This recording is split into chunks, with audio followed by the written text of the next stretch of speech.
fast-paced modern life, sometimes you just have to live 24/7. All action, non-stop, on the go, with Latin passion.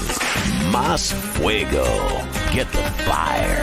Más Fuego is an entirely new concept in beverage technology. It's a drink that is full of caffeine that keeps you awake and makes you anxious. Oh, it makes my boyfriend crazy.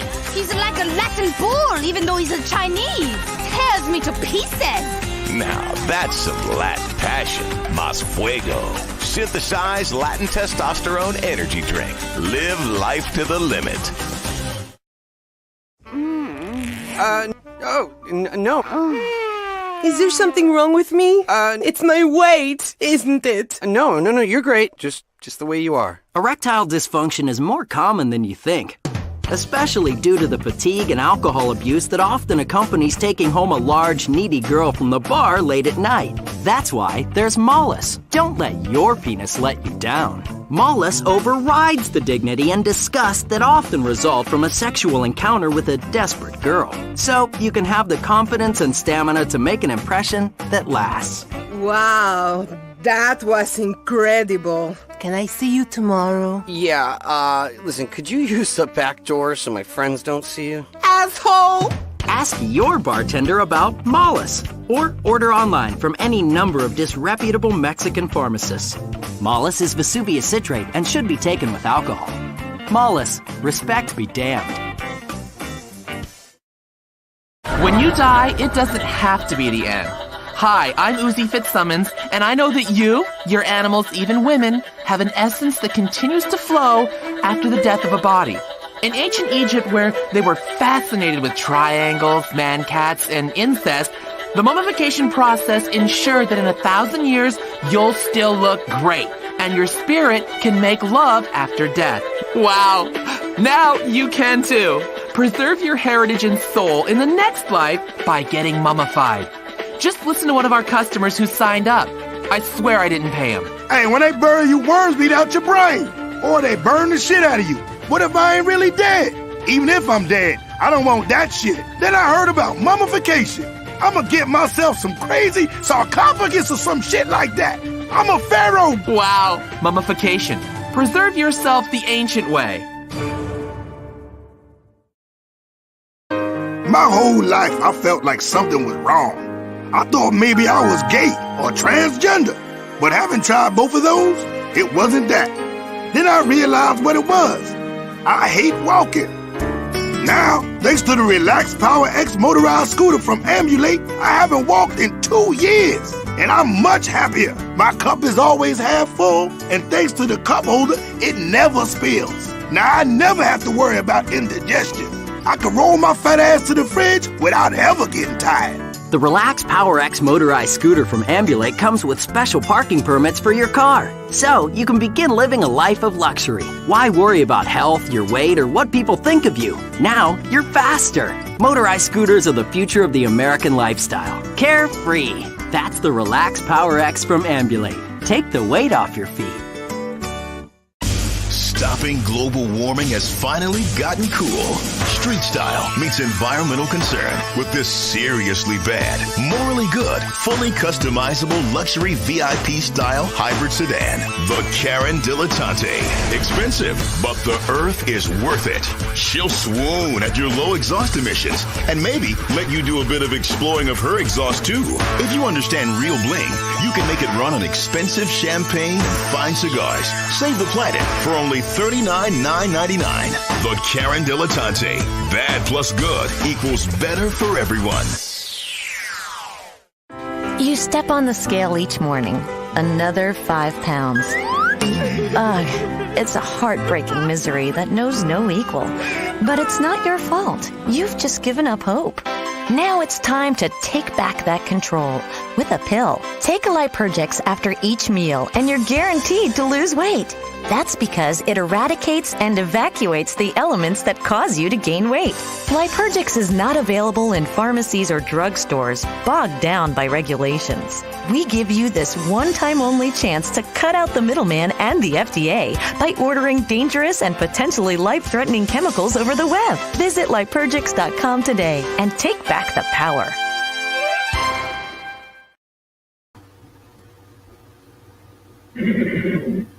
Hello, I'm Mr. Red. A horse is a horse, of course, and no one can talk to a horse, of course. That is, of course, unless the horse is the famous Mr. Ed. Go right to the source and ask the horse. He'll give you the answer that you endorse. He's always on a steady course. Talk to Mr. Ed. He will yakety yak the streak and waste your time a day. But Mr. Ed will never speak unless he has something to say. A horse is a horse, of course, and this one will talk to his voice is hoarse. You never heard of a talking horse? Well, listen to this. I am Mr. Ed.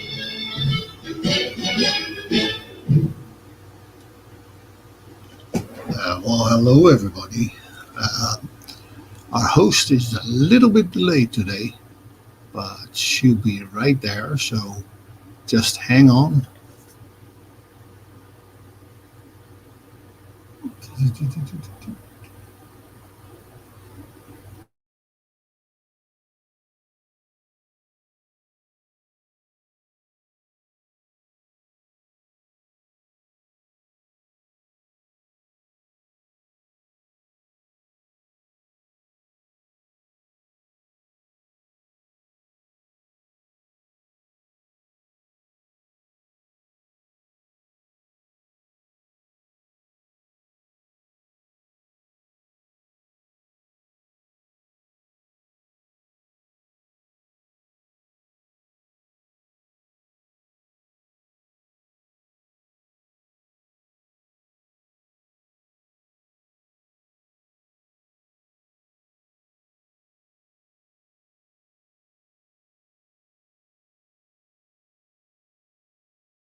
Are you ready, Miss Kim?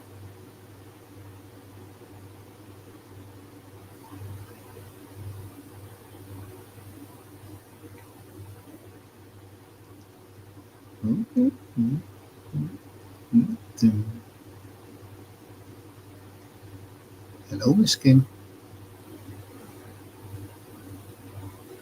You're mute. You're muted. You muted yourself. Yes, I know. Sorry. Welcome to a crazy Thursday. I apologize to everybody in chat, and I apologize to Ernie. I am so sorry. Ooh-wee. Okay, let's get this going because I know Ernie is ready. Hey there, ladies and gents. Welcome to Amusement Paranormal Season 2, Podcast 29. Hope you all are having a wonderful Thursday. Please make yourself at home. And if you have any questions for our special guest, don't be shy because questions are always welcome here. Every one of you means so much to me, and you are all very important to this channel. So I do like to welcome everyone in the chat by name. If I haven't greeted you immediately, I promise I will get to you. If you are new to the channel, please subscribe to us and don't forget to hit that bell icon to get notifications when we go live. And lastly, if you like what we're doing, give us a like, give us a thumbs up. It would be most appreciative. So now let's get on with the show and introduce our guest. Ernie and Denise are Packman Paranormal. They were formed in 2020. They're a paranormal team based in Kentucky. Why the name Packman Paranormal? Ernie Pack had the nickname Packman for over 40 years. What does the famous Packman ghost do that he chased ghosts? What has Packman Paranormal been up to? Catching ghosts, along with certain large, hairy woodland creatures. Denise has been a paranormal investigator virtually all her life and has investigated with and been part of several paranormal teams over the years. She's investigated some of the most notoriously haunted locations in the country, from Lizzie Borden House to Gettysburg to Waverly Hills Sanatorium and beyond, eventually helping to lead overnight investigations at Waverly Hills Sanatorium. Currently, they are in the fight of their life and have put Packman Paranormal business on hold to lead the fight to save Waverly Hills. The owners of the property, Tina and Charlie Mattingly, are locked in a bitter and expensive legal battle to maintain ownership of the building that they fought so hard to restore and turn into every paranormal investigator's bucket list locations. Our goal is to raise awareness and funds to help with the legal fees of the Mattinglys and to return them to their rightful home. So let's bring on Ernie. Hello. I apologize. I am so sorry. It has been a messed up day. You're fired. That's all I can say. Right. I just want to welcome a few people before we get started. Hey, Robbie. Welcome. And David, Alpha Paranormal. Hey, Pedro. How are y'all doing? So we're going to start off with getting to know you guys, and then we'll delve, and I've got a clean, smooth way into talking about Waverly. Okay. So what got you interested in the paranormal? I've always been interested in it. I mean, I can remember for as long as I can remember, I've been interested in it. When I was going to elementary school, I'd go to the library. The books I would check out were always on ghosts or cryptids or UFOs or something like that. I was always into the weird stuff, and had several experiences as a child. The house I grew up in had activity. You hear that from a lot of people who are in this field, but everybody in my family seemed to have some type of experience in the home that I'd grown up in, and it just grew over the years. And here I am, Right. A wise old 23-year-old guy, or maybe 54. I don't know, but still doing it. Right. Still walking around in the dark, talking to thin air.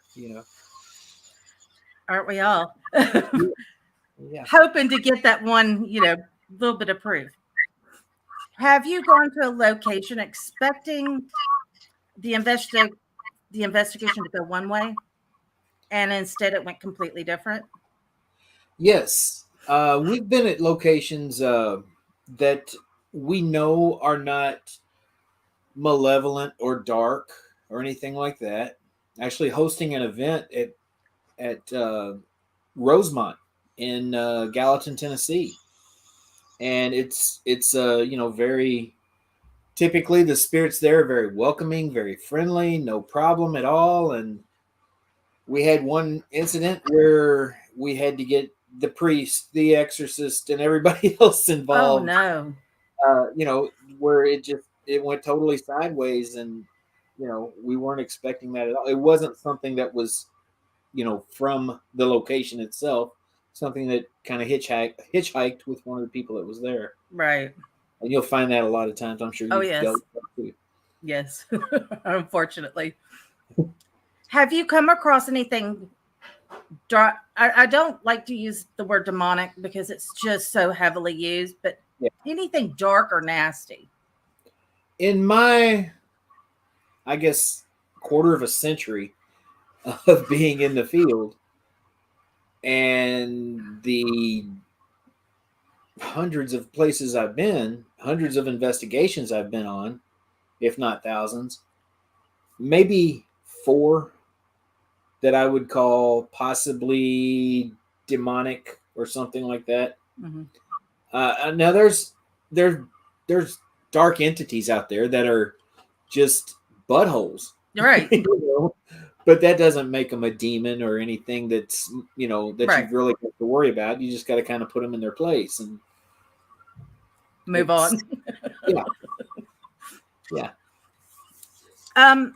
So what is your opinion on people who get scratched and claim it was something demonic, or could it possibly be something innocent and harmless? I think most of the time it probably is harmless. Remember, these people don't have a voice. Mm-hmm. They don't have any way to get your attention. They have a story they want told, and they do anything they can to get your attention. Right. And they manifest that energy in whatever way they can. Sometimes it's through a disembodied voice or through an EVP or through, some type of poltergeist activity like moving an object or something like that. Other times it might be through reaching out and grabbing you and scratching you or something like that. Right. That doesn't necessarily mean that they're evil or, they want to kill you.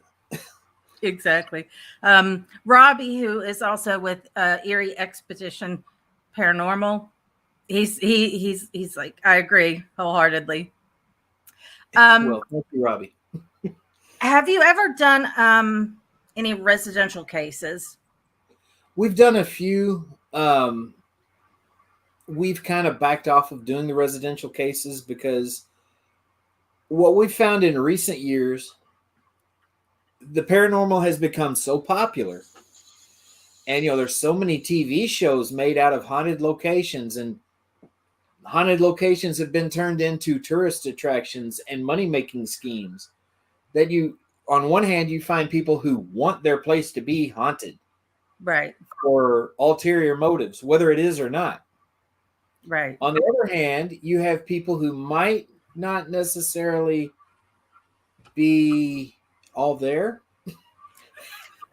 And they just jump to that conclusion that they've got a haunting. The window creaks or something, and it's like, there's a demon trying to come in my window every night. No, that window faces the prevailing wind, and it vibrates at night. It's it's easy to explain. But even on those cases, you've got to try to be patient and nice and explain what you find. Right.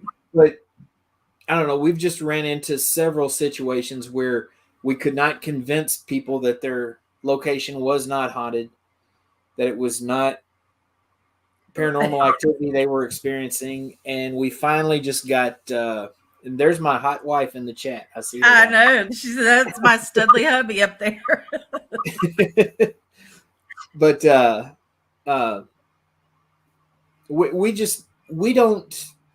we've gotten to a point where we don't even take equipment into locations right away. Sometimes we'll go through an entire investigation without taking equipment in because we do it for the experience now. Right. We're not worried about proving anything to ourselves or anybody else. We've been in this long enough. We've experienced everything there is in the paranormal. Mm-hmm. And that's what we live for. We love that experience and that communication. And right. It's more about a personal relationship with the spirits. I mean, as weird as that might sound. No, it's not. Well, maybe for people that don't do this. Yeah. Or don't have abilities.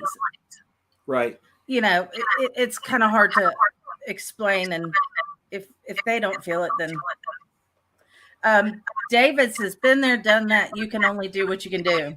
Yes. Yeah. And it gets frustrating sometimes because, you're trying your best to help these people and you want to give them the answers that they want, but I'm not going to lie to them either. Right. I'm going to be honest with them. I'm going to say, well, it did smell like weed when we walked in the house and your eyes are a little bit glassy right now. Maybe that's just some good stuff. I don't know. Right. Oh my God, that's awesome. So let me ask you this. Have you ever charged a family? Absolutely not. I would not. I mean, I've been in this field, like I said, for a long time. I've never made a penny off of it. My face has been on a couple of TV shows and stuff over the years. I never got paid for that. I got paid travel expenses for one of them, but that was right. it. I do this because I love it. It's something I'm passionate about, and that's why I'm here. And if you're in it for any other reason, then you're in it for the wrong reason. If you're in it to get famous or make money or anything like that, forget it. It is an expensive hobby to get into. You're going to go in the hole trying to get rich off of it. I promise. What are your top 3 things you would bring to an investigation with us? Positive energy, a good recording device, and comfortable shoes. You're the first to say that. And I like that idea. I mean, a lot of people go and sit and camp out. I walk and talk. Yeah. And you can get worn out quickly. Yeah. If money wasn't an issue and you could go anywhere around the world, where would you be taking us to investigate and why? Well, given the current situation, that's going to have to change. But typically my answer would, of course, be Waverly Hills, which, see this sign back there? Yeah. Waverly Hills is right over there, about 400 yards from that window. I live right in the shadows of it. But right now, I won't go there. I can't go there. I'm barred from the property. I wouldn't go there anyway. We'll talk about that later, I'm sure. Right. But my favorite, the best time that we've had on an investigation was at Lake Shawnee Abandoned Amusement Park. Because of the setting. There's not a whole lot there. It's basically fields. There's an old Ferris wheel. There's an old swing.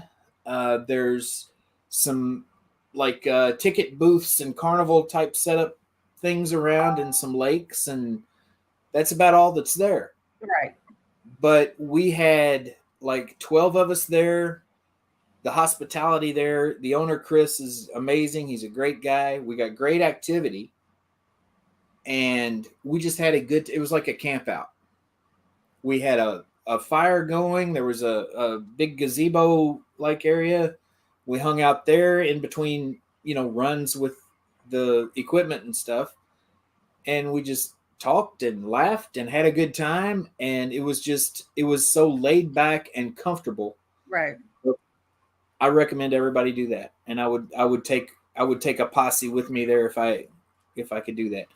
But my bucket list location, there's a bunch of them. The Queen Mary, Tombstone, like the Birdcage Theater, that type thing. Mm-hmm. Alcatraz, Washoe Club.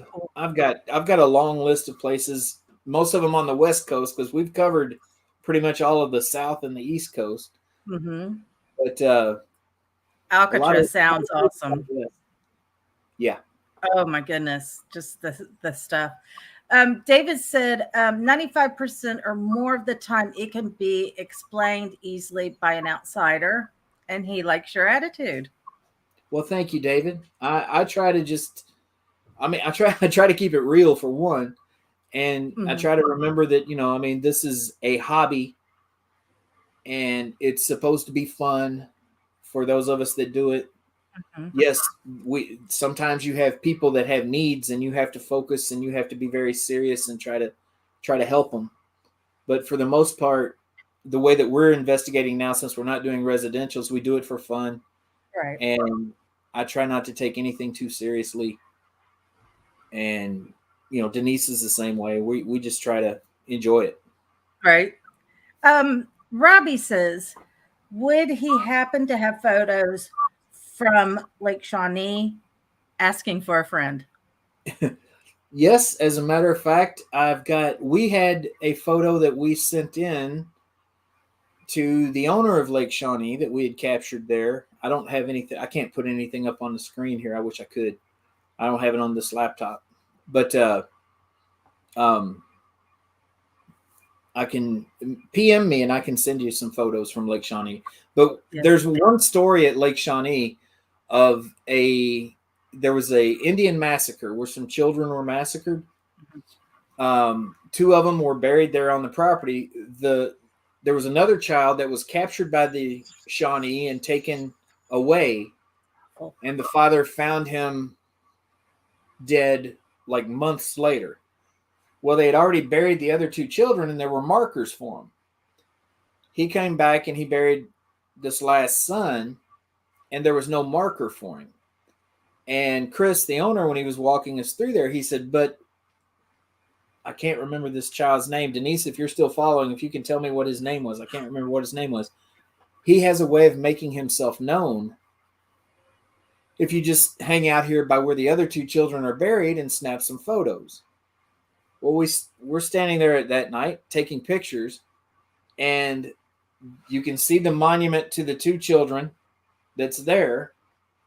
And next to it, there's another tombstone that's not there. But you can clearly see another tombstone in the picture. She says Ezekiel. Ezekiel. Yes, that's right. And so we sent that in to the owner, and then the producers of Portals to Hell contacted us, and they asked if we wanted to be on that episode when they filmed Portals to Hell at Lake Shawnee. So we traveled up there, and we're part of that episode. We just sat there and nodded while Jack and everybody else talked. We actually did talk for quite a while, but they didn't have any evidence that matched ours when they did their investigation, so they didn't use any of the interview or anything that they did with us, but we got to be a part of it anyway.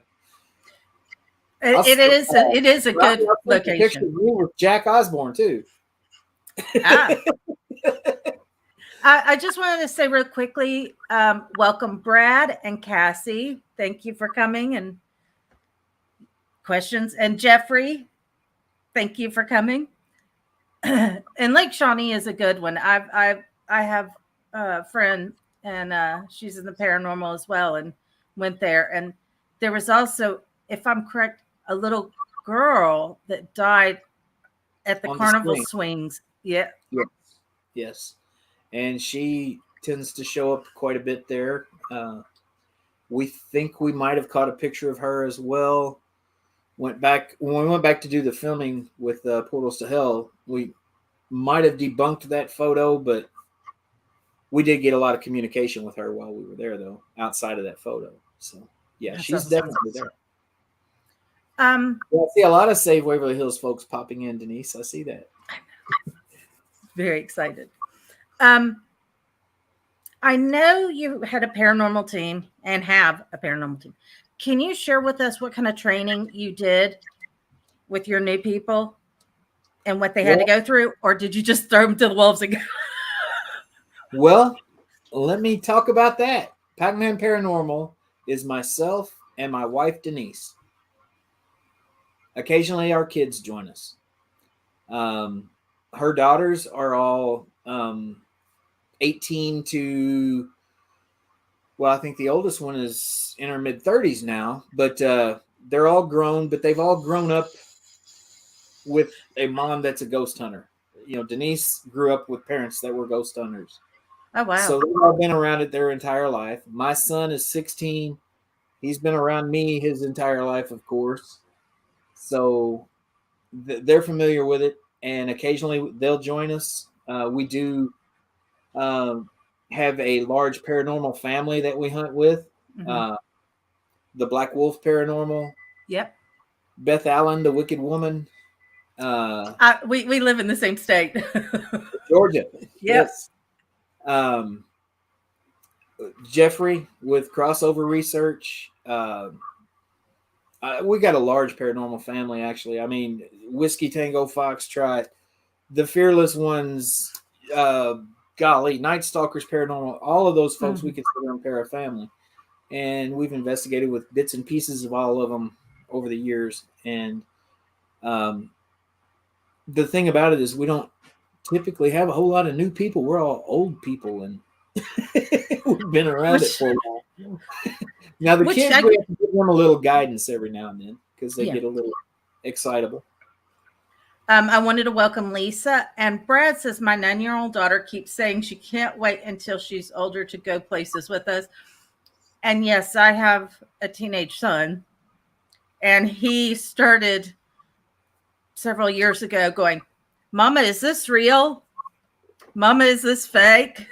So now it changed from, is this real? Is Mama, is this fake? Yes, son, it is 100%. And now that he is 90% of the time, the answer to that question is it's fake or it's dust. Yes.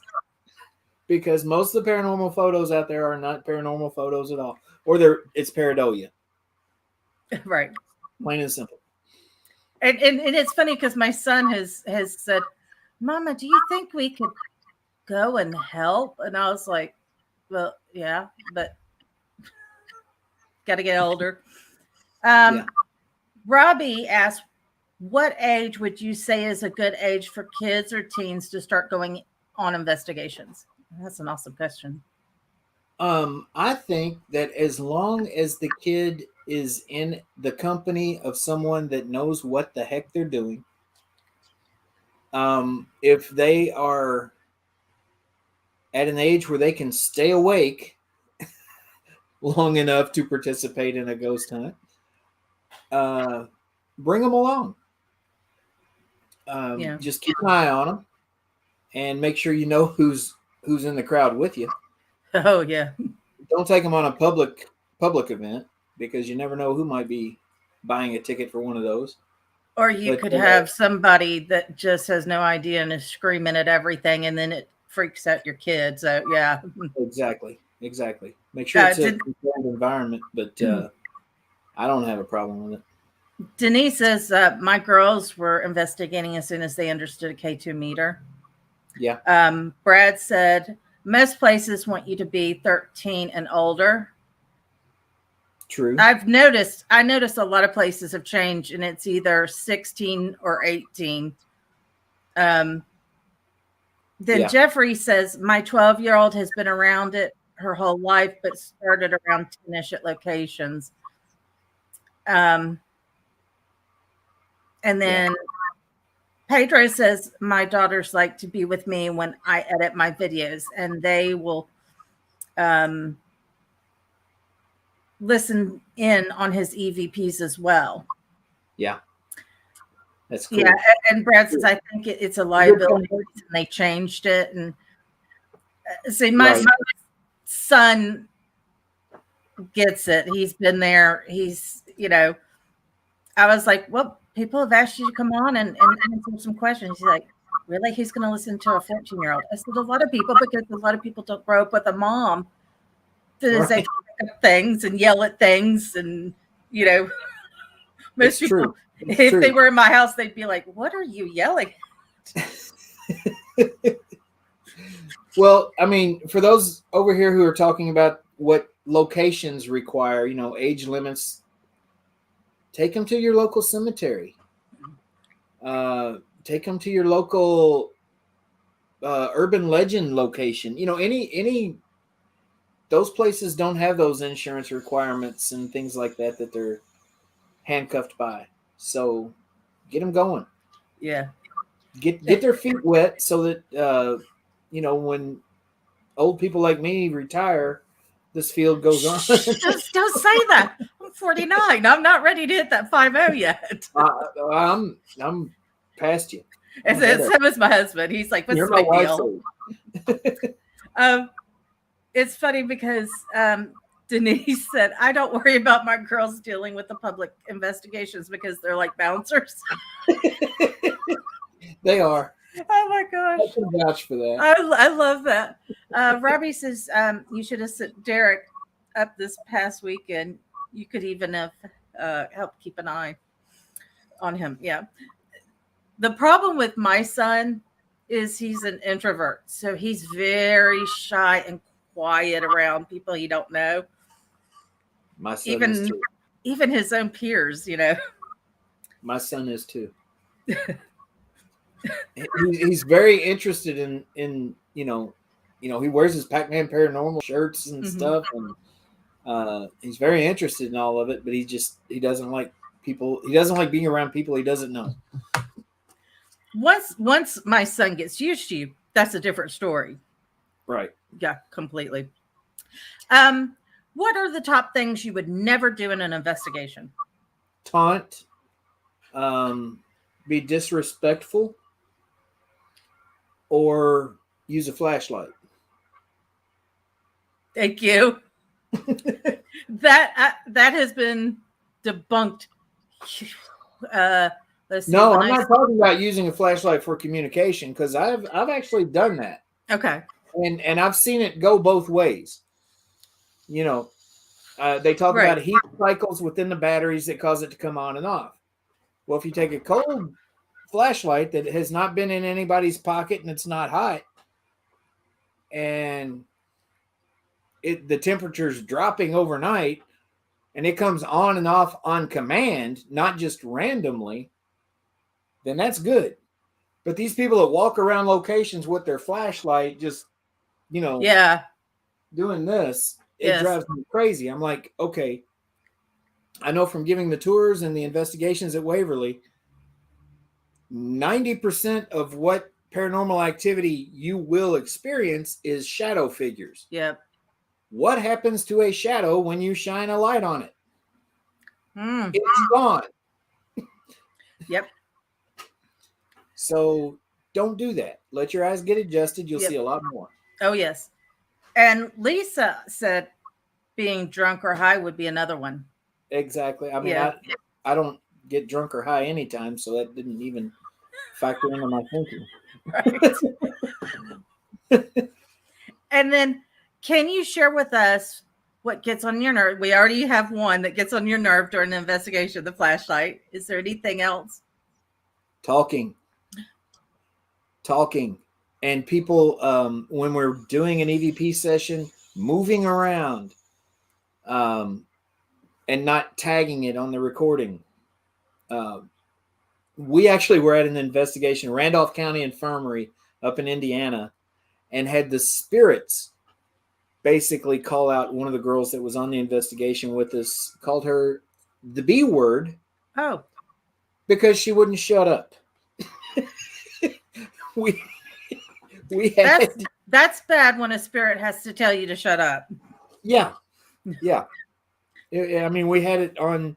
We didn't know we caught it. It was on a static camera that we had down there. She was the only one down there, and she's down there just yap, like she always was. And yes, George says when people are loud while others are absolutely investigating. Exactly. That's Right, exactly what I'm talking about, George. And welcome. Yeah. Thanks for popping in there, brother. But she comes down there to the basement at Randolph, and you hear over the static cam this male voice, and there was no male down there at the time, goes, bitch. While she's yapping. It was great. That was how we all felt about it. But it George was says, if you fart, own it. See there? I love it. Experienced guys know this stuff, right, George? Robbie says, not giving enough time for an answer before asking another question. Yeah, that's another one that drives me nuts. Yeah, it's like, can you tell me your name? Are you a male or a female? No, they didn't have time to say their name. Wait a minute. Right. Once they tell you your name, if it's Susie, you'll know it's a female. You don't have to, Right? Give it a second. So now, what exactly made you decide to become a tour guide at Waverly Hills? Well, I grew up sneaking into Waverly Hills, and always had a passion for the place. I mean, I lived like a bike's ride away from the building, and it was always this mystical castle on the hill. I didn't know much about it. I knew that it was a really cool looking building that you could only see when the leaves fell off the trees in the fall, because the leaves kind of cover the building from down in the neighborhood. You can't see it. But when the leaves are gone, you could see it. And so we love you too, George. I'm trying. Yeah. But we would sneak in when I was a teenager, and we had activity while we were up there just exploring the place back then. Mm-hmm. And I was just, I said, man, I wish you could just tour this place. But it got to the point over the years, because it sat abandoned from 1981 until 2001 without anyone doing anything to restore it or clean it up or anything. Mm. And so it really got in bad shape. It was trashed. And then in 2001, Charlie Mattingly bought the building, and he got it cleaned up, and they started doing tours up there. I actually went up a couple of times back in those early days and helped with the cleanup until Charlie ran me out because he found me just wandering the halls looking around. But once they started doing tours, I'd go up there and take tours, and I'd always ask them if they needed any help.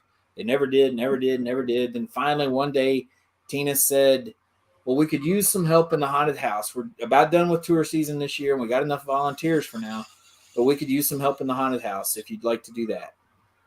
So I came on and worked the haunted house, and wouldn't go away. I just kept coming around, kept hanging out, and eventually worked my way into tour guide and hosted the private overnights and the public overnights, and did a little bit of everything over the years up there. That's interesting. Wow. I just wanted to welcome Charlotte. Thank you for coming. Hello, Char. Pedro wants to know, what equipment do you use and which ones do you use the most? We don't use a lot of equipment. Like I said earlier, we've got a lot of equipment. I mean, we've got a lot of equipment. My go-to thing is always, if I'm going to pull anything out at all, it's a good recorder. Even the recorders on our phones are really good recorders. We've got a lot of great EVPs out of the HD recorders that you can get, on your phones. But REM pods are really good. A good spirit box, SB7. I don't like it. I don't like the SB11 as much as I do the SB7. Yeah. We got millimeters. Gosh, golly, we've got a little bit of everything. Really. Right. We've got all kinds of devices, but we don't use a lot. But the one thing that I do like is the REM pod, because something has to be in the proximity of it to set it off. I mean, they don't just randomly go off. There's a fairly new piece of equipment that we used a lot when I was hosting the public overnights at Waverly that Jeff Eastman makes, called the Tripwire. I don't know if you've seen those. They're like a Paralight. Have you heard of the Paralight? Yes. It's like a K2 meter. Mm-hmm. But the Tripwire has like 12 of those little cells on a wire that you can string down a hallway that will all light up in different colors, from purple up to green or red, whatever, and yellow, whatever, based on the intensity of the field that it detects. And that's one of my favorite pieces of equipment. We don't have one in our arsenal here, but I want to get one because, man, those things are really cool when you can see something walking down the hall. Yeah, I've only seen that once. As they go by. Yep, I've only seen it once, and it was really cool to see how the lights were going off as it goes down. I wanted to welcome Lisa. Thank you. Denise says necrophonics. Yes. Now, we have debunked and been against the use of phone apps for paranormal investigation for a long time. Brandon Alvis is a good friend of mine. He's a very technical guy. Yep. And he doesn't like the apps at all. We actually got him to use the necrophonics and at the Old Stone Jail at an event, and he was like, wow, man, that's pretty awesome. Because we have gotten some very specific direct responses through necrophonic, and I can't explain it away. I really can't. I mean, it's the only one that I haven't totally debunked. And the interesting thing about got one. The interesting thing about that is Pedro, he's in Germany with Alpha Paranormal, and he uses the necrophonic, and he gets a lot of non-English words coming on that I had to even go, hey, did they change it? Is it? And he's like, no. I was like, okay, because I've always been totally against the phone apps, but I do have to. I'm sitting on the fence. He actually, as we're talking, he said, "What do you think about the music box?" I like the music box. It's, we don't have one ourselves, but I've used one several times. Been with other people that have them, and I've used them very well, and like them very well. I want to go back to the necrophonic real quick because David's said that they're absolutely useless. Right. I'm not arguing with you at all, David, because I feel the same way for the most part about 99.9% of the phone apps that are out there. We were at the Old Stone Jail, did not know the date of a particular death that had occurred there. And I asked, can you tell me when this happened to you? And we got a particular date. And I went to the curator of the museum there and gave him that date. And he brought me back a newspaper article that matched with the cell that we were in. That was the date that a guy had been shot and killed in that cell. And wow. I mean, I was sold from that moment on because it very clearly said February 8th when I said, when did this happen to you? And it just plain as day said it. And I can't throw that out. And I can't agree that it's useless at that point. Because I'm the same way. I've watched all of Pedro's videos, and it just shocks me. And it's just not just one word. It's a short sentence, all in German, and I'm going, okay, well, How can you not? I mean, it's got to be something here. George says Ernie and Denise Pack are absolutely solid, and I would pay to listen to their knowledge on paranormal anything. I have met both of them. They are exactly what you see here on Facebook.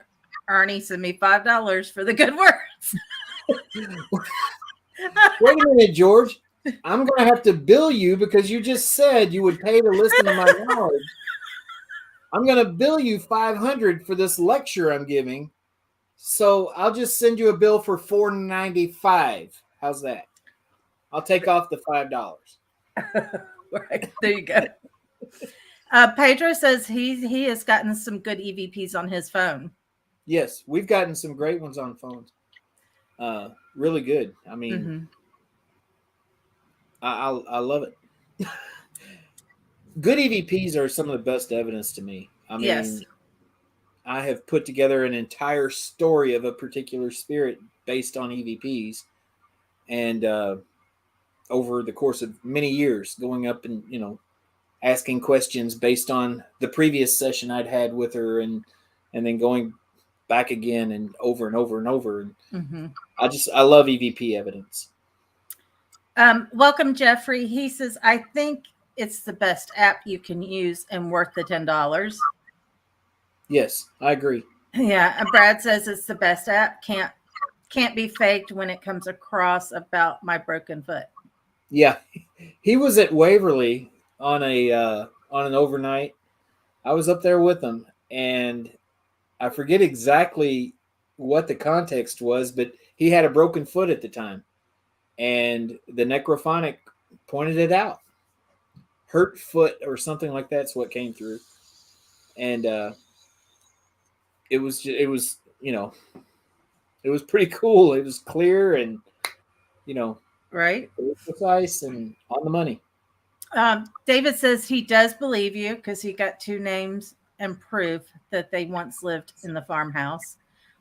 And Pedro says, but the thing with the necrophonic is you don't have complete words, just pieces of words. And I get some nice, clear words in German, and it answers to my question. So I understand what you're saying. A lot of times what we found, we do a lot of Estes method sessions, but instead of using a spirit box, we'll use the necrophonic app to do an Estes method session sometimes. And if you're listening closely through the headphones, a lot of times what you'll hear is like 4 or 5 different voices saying a piece of a word to make a complete sentence out of it. If that makes any sense. Yes. And if you're used to listening, you can pick up on that and you can make it out. But just randomly going around listening, a lot of times you don't pick up like that. But if you're just sitting there, with your focus, doing that sensory deprivation where all you're doing is listening, you can really pick up on that clearly. So can you tell us about Charlie and Tina, the real owners of Waverly Hills? Charlie and Tina are amazing people. If you've watched any of the TV shows that have been filmed at Waverly up until last year, I believe there's been one filmed up there since then with Destination Fear that they were not there. But over the years, Tina has been the face of Waverly, the lady that welcomes the teams in the door, redheaded lady. Charlie was not on camera so much. He was usually working. But Charlie bought the building back in 2001 to save it. It was up for sale and labeled as a dilapidated building and faced possible demolition. And his father had actually once been a patient there and had recovered. Wow. And he kind of felt like, it would be kind of poetic justice to save the place that had saved his dad. And he didn't have enough money to buy it, but he went and negotiated with the guy that was trying to sell it, and eventually worked a deal with him where he did have enough money, because they wound up selling it for just the back taxes that were owed on the building. Oh, wow. And they worked day and night for 20 years up there, cleaning that place up, making it what it is. They are the ones who put Waverly Hills on the map for the paranormal community. I know George has always said that Waverly Hills is one of his bucket list locations, but he's all the way out there in California. Yep. And we tried to get him out here last year, but he couldn't make it. And now this has happened. It's a place that everybody wants to go to. If you're in the paranormal community, you want to visit Waverly. If you haven't been there yet, it's on your list. Yep. And they had a home there. Tina and Charlie lived there in an apartment that Charlie had built inside the building. And the nonprofit that they had created to run the business of the building fired Tina and told them they had to get out of their apartment and be off the property. When did they create the nonprofit? Because in 2001 he bought it. So when was the nonprofit created? It was created a short time after. I believe originally it was like 2003 when they created it. Okay. They entered into a lease agreement with the nonprofit for the nonprofit to lease the building from them back in 2015. And that lease agreement was a 99-year lease for $1 a year. And this was to help the Waverly Hills Historical Society relieve a tax debt to the IRS from the years before they actually became a 501c3. They owed back taxes going back to then. Wow. And so now Tina and Charlie are in the fight of their lives to retain their property from the WHHS. But, wow, Waverly means a lot to me personally, and Denise as well. That's where I met Denise, through a spirit there. I know, we're going to get to that one. The story of room 502, we'll get to that. Yep. But I care a lot about that place. I care a lot about Tina and Charlie. We haven't seen eye to eye 100% over the years, particularly me and Tina. There were times when we had disagreements and I would quit. And I did that back in 2019.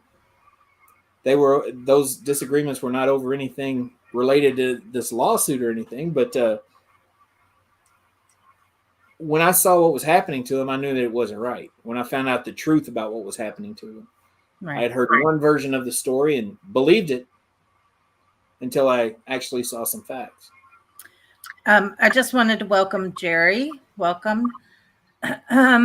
So what happened between Charlie and Tina and the Historical Society board? Well, the board was originally formed by Charlie with people he thought he could trust. Mm-hmm. And for the most part, he did. And he could trust them. And everything worked fine for a long time. Like I say, this started back around 2003. And it was a different makeup of the board back then. Over time, board members got replaced through, retirement, whatever, attrition. Right. And that board became dominated by this core clique of people that are all friends and family of one another. And they decided that they wanted the power. And they had enough votes by the time Tina and Charlie got really sick that they could make their move for that power. Yeah. And that's what they've done. So Charlie and Tina were given orders to vacate. Yes. Which meant they lost their home. Yes. So where are they living now? They have another house that they had for years. It's 80 degrees in Atlanta, Georgia, everyone. Welcome to my husband. He'll be popping up Kentucky soon. That's cool. But I forgot where I was. Where they're living now. Oh, they had another home prior to Charlie getting that apartment done. They had another home that they lived in. Well, when he got the apartment done, they moved in there. In Holland, it's 50 degrees.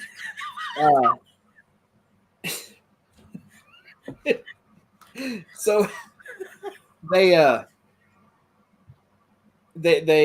rented that place out, lived in the apartment.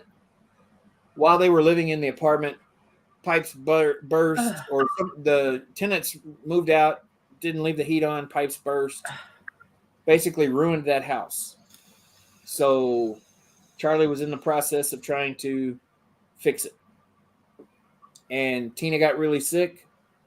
Charlie got really sick. The board fires Tina and tells him to get out. So Charlie hurriedly gets that house made livable again. And they moved out. And that's where they went to. And Brad, yes, it's too warm. So let's get into the court case as much as possible. So the whole reason for this is because Waverly Hills qualifies for millions of dollars of government grant. Yes. Okay. And if I got this correct, so who sued first, and then okay. Charlie and Tina were told to move out. Okay. Mm-hmm. They weren't going to do it because that was their home. Right. And the president of the board at that time said, he went to Charlie. He said, just get Tina out. She's not doing well anyway. She doesn't need the stress of going through all this bickering back and forth. If you can just get the other place ready and get her moved out, we'll work this out. We'll get you guys back in here. And Charlie's like, okay. So they get moved out. Charlie reaches out to the president, trying to talk to him. By this time, he has resigned as president and just stepped down as director, and Renee Clark has moved into the president role. Well, the guy that Charlie's reaching out to, the former president, isn't returning Charlie's calls. The next thing Charlie knows, he's delivered a lawsuit. The lawsuit is about this thick in total, with all these claims against Charlie for things as petty as excuse me, potholes in the road, claiming that he did shoddy workmanship building a road, and the windows he put in are not historically accurate, and all these other things. I mean, there's a whole long list of things, really, and they keep adding to it all the time. In fact, this week they added yours truly and my lovely wife, Denise, and a few other people to it. Mm-hmm. But 66 degrees here in Louisville, Kentucky. So yeah, go ahead. We're looking at what 100 is it 150 or 160 some odd counts that they've come up with? I think it's up over 200 now, I think, now that they've added up. Wow. But most of it has been debunked before ever going to court. So they're down to just a handful of claims that they can actually pursue in court if they ever produce the discovery to do so. That's one of the things about this whole situation is they have not yet produced any proof to back up their claims. All they have is hearsay, and it is our belief that those type things. They have not. Jeffrey points out they're suing him for taking his own cabinets that he built in the apartment. He took those cabinets out and put them in their new home because they didn't have cabinets in their new home. Right. And his own equipment, his own lawn care equipment or whatever he had, they're claiming it was theirs because he took it off of WHS property. Well, no kidding. He lived on WHS property. It's crazy. Wow. Brad says you need to start doing a morning paranormal weather podcast. I could do it. I'm a weather geek, so yeah, I could do that. So didn't the Historical Society agree that they would drop all charges tomorrow if Charlie would just hand over the property that he legally owns? Yeah. And if you read the lawsuit in its entirety, that's what they're seeking from the courts anyway. They the resolution they seek, let's see if I can find it on here. It's back here at the very end. This thing's all out of order because I was recording a video earlier and using it. Okay. Wherefore, Plaintiff Waverly Hills Historical Society Incorporated requests the following relief. An order declaring that CEM must sell the leasehold. Now, that's just one sentence out of this because, like I say, there's a lot in here. But if you read the thing in its entirety, basically what they are saying is that Charlie owes so much in damages, they know that there's no way he can pay them back in damages. So if he signs the building over to them, they'll constitute that as a sale of the building, and those assets would relieve their damages that they've incurred. That's basically what they're saying in their lawsuit.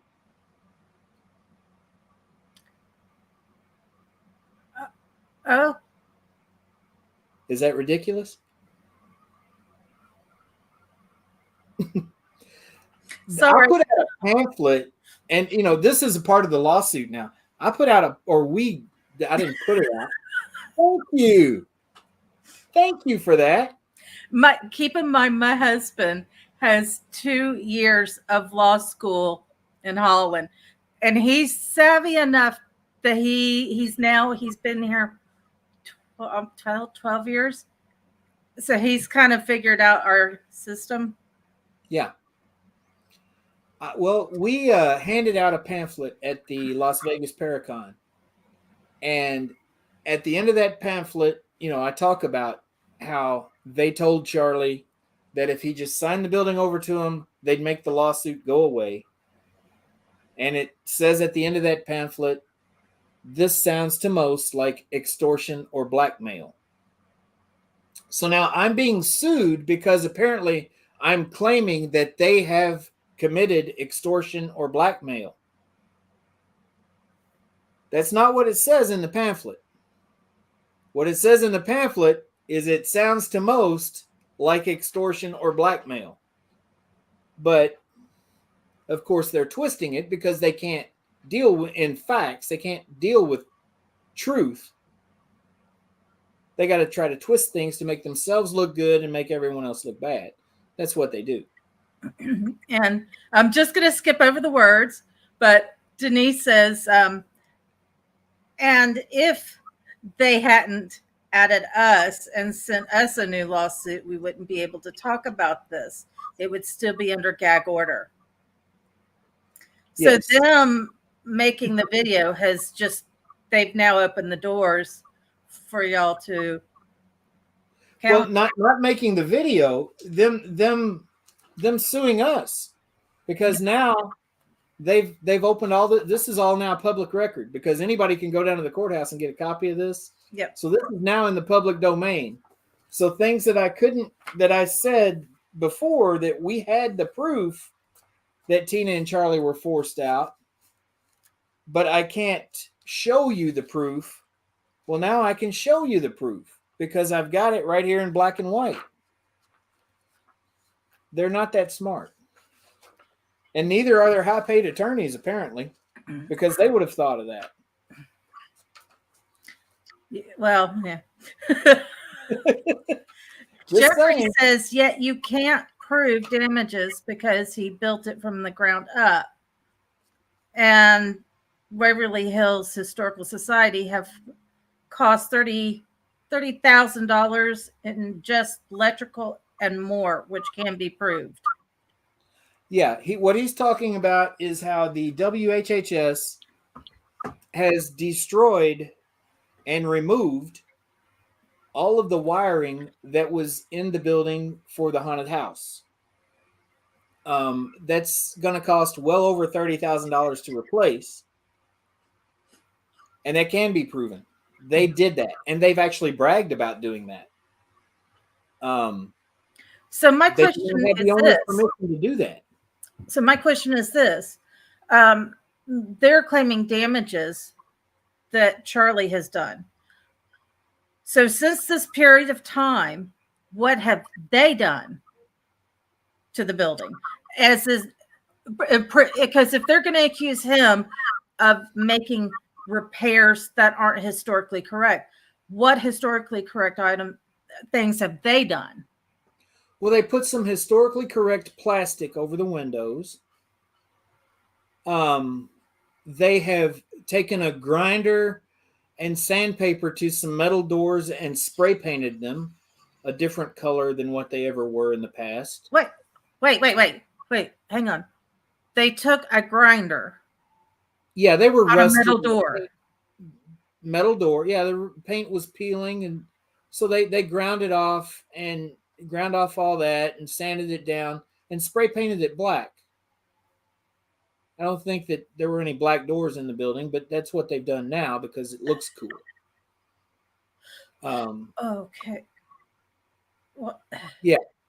They've put in offices where the children's cafeteria was because historically the children all dined in offices. Everybody knows that. Of course.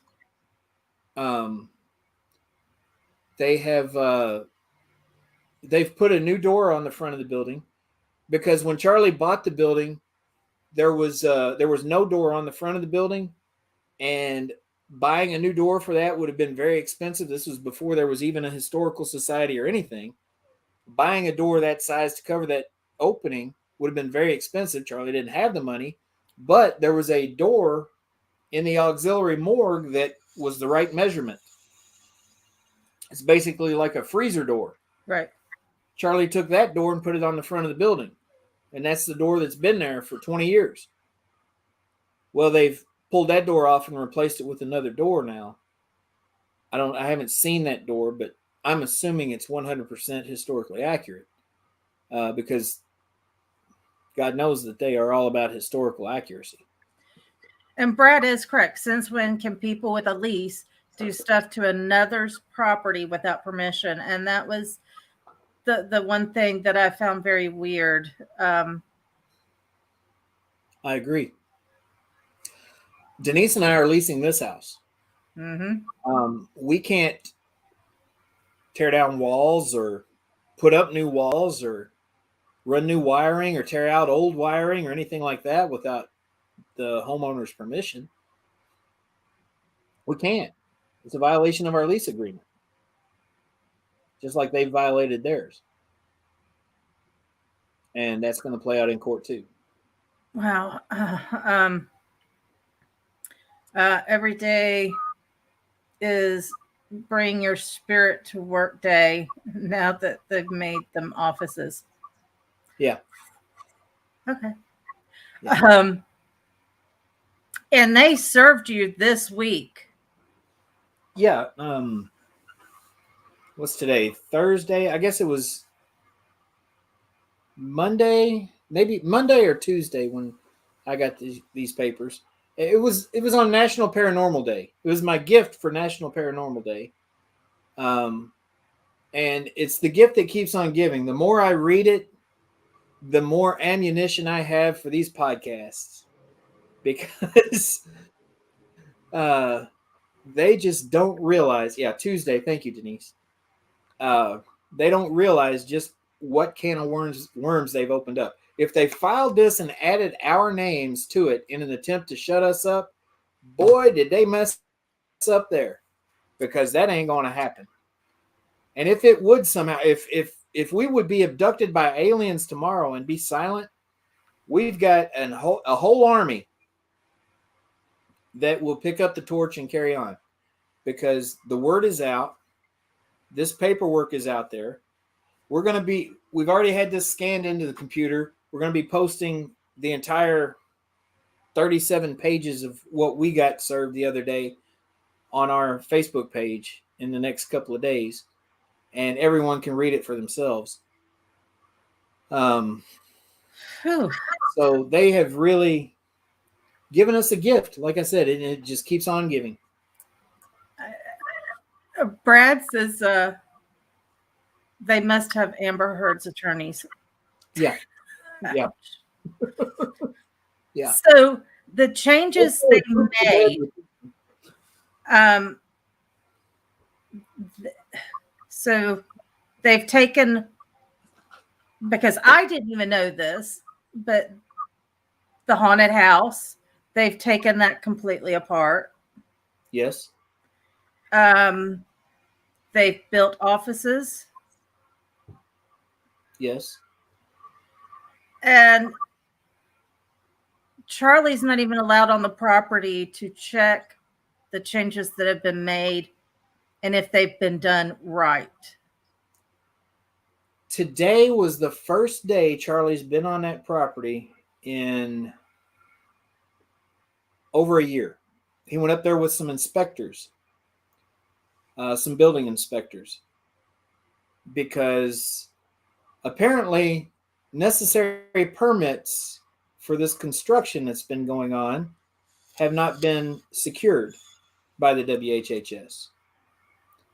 So building inspectors were sent up there, and they were given 1 day to get those necessary permits. And if you know anything about Louisville, Kentucky, you know that tomorrow is Oaks Day. It's the day before the Kentucky Derby. Most offices around here are not open tomorrow, so they might not be able to get their permits tomorrow. I don't know. And Denise says the haunted house was the biggest fundraiser. By far. The building would not be standing today. There certainly would not be enough money for them to go out and hire these attorneys to do this stuff, or to pay Roger Clark, a former parts guy at a car lot, $117,000 a year for a part-time job. They wouldn't have that kind of money if it weren't for the haunted house that was held every year, pretty much since Charlie bought it up until COVID hit. And they have vowed that they're not going to do the haunted house anymore. They have other fundraisers in mind. This past year, they did a fundraiser where you could ghost hunt with the guy that played Jason. I'm sure he's a great paranormal investigator. I don't know him. I mean, he might really be, but gimmicks is what they're replacing it with. And a lot of people got down on us about having the haunted house to begin with, but I want to go back on that. Yes. Waverly Hills opened October 20th. Welcomed their first patients, October 20th, 1926. The first event held for the patients at Waverly Hills was a 2-day Halloween party. So our haunted house, basically, we always looked at it as just carrying on what's nearly 100-year tradition. Right. And so it's not like it's run. Was it run all year or just during the Halloween season? Okay. It was like 5 or 6 weekends during the Halloween season. Mm-hmm. But during that 5 or 6 weekends that it would be open, it would make twice as much money as we made the rest of the year all put together. And now that's gone. Also, wasn't there a problem with the fire codes at Waverly? Yeah. And is the caretaker who was hired by the Historical Society, is he qualified to maintain and repair the building? Well, the guy that was appointed executive director by his wife, like I said, he's a former parts guy at a car lot. He has never ran a nonprofit. He has never been any type of building maintenance person. He does not understand the ins and outs of all of that. I want to say hi to Christy over here in the chat, Christina Marie. That is Tina and Charlie's daughter. Oh, okay. Welcome. But he's not qualified. And we made a comment on a podcast back during the winter about that, how they didn't have anyone up there now that knows how to manage that building. And I went on to say things about the sprinkler system. I said they have a wet sprinkler system, and that sprinkler system has to be drained in the wintertime. That's why we always shut down after the haunted house, because you have a wet sprinkler system. You have to drain it. When you don't have an active fire protection system in the building, you can't have guests in the building. So we had to shut down during that time because the building's not heated. Well, I made this comment on a podcast. The next day, Charlie's attorneys get an email from the WHHS saying, we have drained the sprinkler system. I was like, boom, bait taken. They're still doing tours and investigations. They were open. They still had people in the building with no fire protection. What? Yeah. So the fire marshal got involved. And now they are bragging that they are working closely with the fire marshal to ensure that everything is up to code and running as it should be with the fire protection system. Well, you're only doing that now because you got in trouble for draining the sprinkler system, and they didn't drain it properly when they drained it. They left some of the downlines full of water, and one of them froze up and busted in one of the stairwells, and water went everywhere. We know this stuff. They don't know what they're doing. They bit off more than they could chew. They thought because they had ran tours at Waverly Hills, or they had pushed pencils and been numbers people or whatever, that they knew everything that they needed to know to take over that building, when in fact they know nothing about taking over that building. Wow. What's up, Animal? Also, welcome, Joshua. They also are they don't believe in this whole paranormal stuff too, correct? No. They there are a few of them who have been on a paranormal team in the past that is kind of notorious for, maybe having in their equipment bags things like fishing line, if you know what I'm saying. Yeah. And so they think that that's pretty much what anything is that people record that's paranormal. If you get anything that's paranormal, it's probably fake. because that's what we used to do. Well, they don't believe in it. Okay, they don't believe in anything spiritual. The executive director now calls himself a Buddhist. 6 months ago, he was an atheist. I don't know. A couple years ago, he was looking into black magic and Satanism. So I don't think he knows what he is. But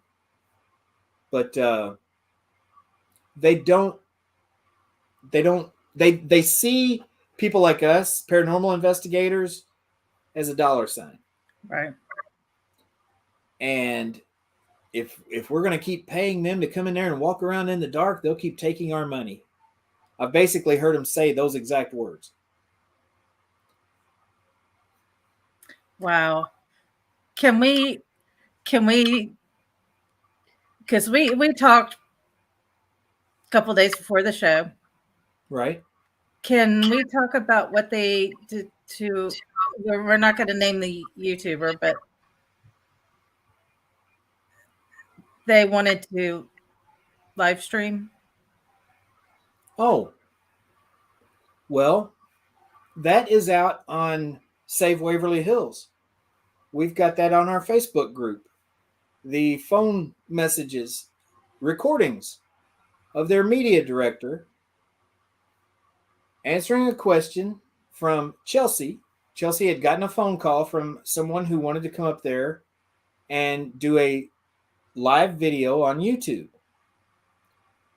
She forwarded that to their media relations person, which is another new position that's been created since this coup took over. They've got all these new positions like tour directors, assistant tour directors, directors of operation, anything they can do to write somebody a paycheck. They're coming up with a position to give them. But anyway, she contacts this guy and says, hey, I've got a YouTuber that wants to do a live. Well, his response was, how many followers does he have?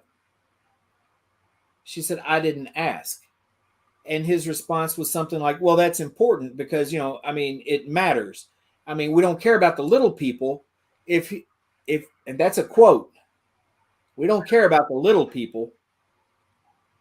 If they've got 500,000 followers or 5 million, then hell yeah, we'll do it. But if they've got 50 followers, what benefit do we get out of that? And I mean, you can ask Omar or TFIL, any of the people that have millions of followers on YouTube. Back when they started out, if that had been the attitude of everyone they dealt with wanting to do a live from their location, they wouldn't be where they are today. But that's the attitude of the media guy at Waverly Hills right now. And everybody that's on this board all are they're either family or they're close friends. Yes. Dale Clark is the executive director. He's not technically on the board, but he's the executive director of the board. He was appointed by his wife, Renee Clark, the president of the board. The vice president of the board is a guy by the name, the media guy, is a guy by the name of Ken Daniels. He also goes by Ken Burns. He also goes by Ken Lochner. I don't know why he's got 3 aliases. Usually that happens because you're involved in shady stuff. I don't know.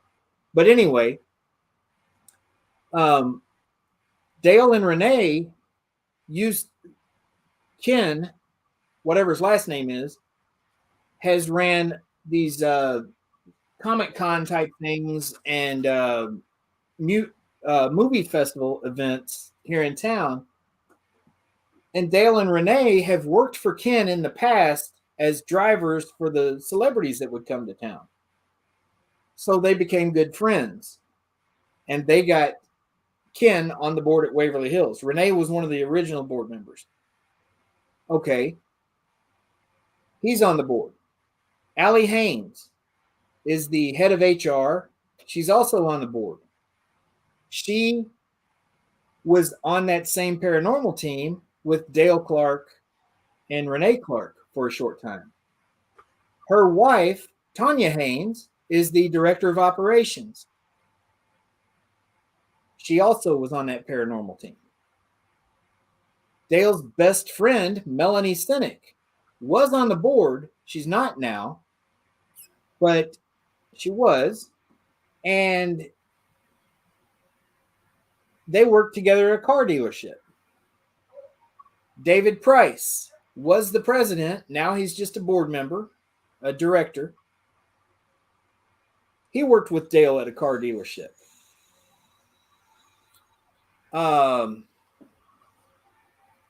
Golly.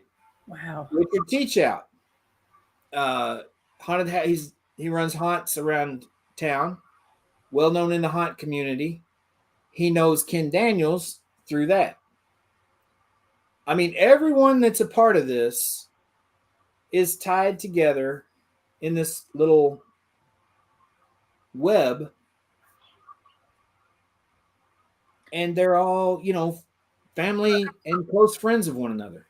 That's kind of like stacking the cards to. Yes. And so that people can understand, the Historical Society wanted to go after these government grants, and Charlie did not, because as we all know, if you take money from the government, then now you've opened that door for the government to come in and say, well, you need to do this, this, this, and this. Right. Yeah. And also, if you have a 501c3, a nonprofit like the WHHS, you are entitled to pay your board members and your staff based on how much money you have on hand. Okay? So, if they were to get $1 million in grants, let's say it's $1 million. Right. The building's entitled to like 20 times that, but let's say they got $1 million in grants. That gets added into the multiplier for how much they can pay all their family and friends. Do you see what I'm saying? And how much money did Charlie and Tina make? Charlie never took a salary. Okay. Everything that he did up there was for earned. His building. He was doing it for his building. He charged the Historical Society for the materials he used to restore the building, but he did not charge them for his time or his knowledge or anything. Tina didn't take a salary for a long time as executive director, and then she started taking a small salary, a reasonable salary, less than what Dale is making now. I'll tell you that. And she knew a lot more, and she did a lot. All those other positions that they've created now, that director of tours, assistant director of tours, director of operations, media relations person, Tina did all. She wore all those hats, and she made less than Dale makes now. Now they've got 3 or 4 people all getting paid to do those things. That's a nice gig for a part-time job. Yeah, wouldn't you think? I'd love to have that. Yeah, I'd take it for less than what Dale's doing. Right. Have you guys gotten any blowback from other people or teams in the paranormal? What's that? Have y'all guys gotten any blowback from any people or teams from the paranormal community? Only the people that haven't heard our side of the story. People that haven't heard our side of the story, they might see the video that the WHHS put out and think, well, there you go. What's wrong with what they're doing? Right. There's nothing wrong with that. They want to restore the building. That's what a historical society is there for. That's their mission. What's wrong with what they're doing? Until you hear everything about it, it does sound fine. But once we get people educated as to the facts behind everything and all the details, everybody seems to be on our side. I mean, of course, we deal with trolls from the WHHS, and, they've got a few people in their corner. But those are people that haven't heard our side of the story. And Jeffrey says, buttholes that say, well, they made a mistake. They trusted the wrong people. So Jeffrey says, you would call and Tina would answer the phone. You would pull up for the investigation and Tina would greet you. Tina made you feel like you came to her and it was home. Because it was. Yeah. I mean, she lived there. She greeted everyone like a guest in her own home because you were. Right. And Jennifer says, what was their reason for firing Tina? They claimed that they had complaints from several employees that Tina had made insensitive or derogatory comments. Now, the employees that they claim made these statements to them, which was the reason they had to fire her, are all a part of Tina and Charlie's army now. So we'll see when that wrongful termination suit goes to court, how that plays out for them. But that was the excuse that they used to fire her. Wow. I'll give you an example. There was a time we had two guys that worked there named Anthony. One of them was a shorter stature guy. The other one was a big, tall guy with Hispanic and Native American heritage. Okay? The way we all distinguished the two of them was we had Little Anthony and we had Mexican Anthony. And that's just what we said. And Mexican Anthony didn't have a problem with being called Mexican Anthony. He laughed. And he loves Tina like a mom. But they claimed that was a racist slur against him. And that's why they had to fire Tina. He never had a problem with it. But they were looking for any excuse they could get to get rid of Tina.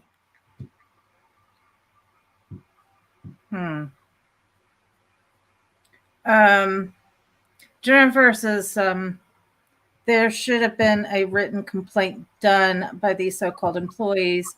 If not, I would have filed wrongful termination.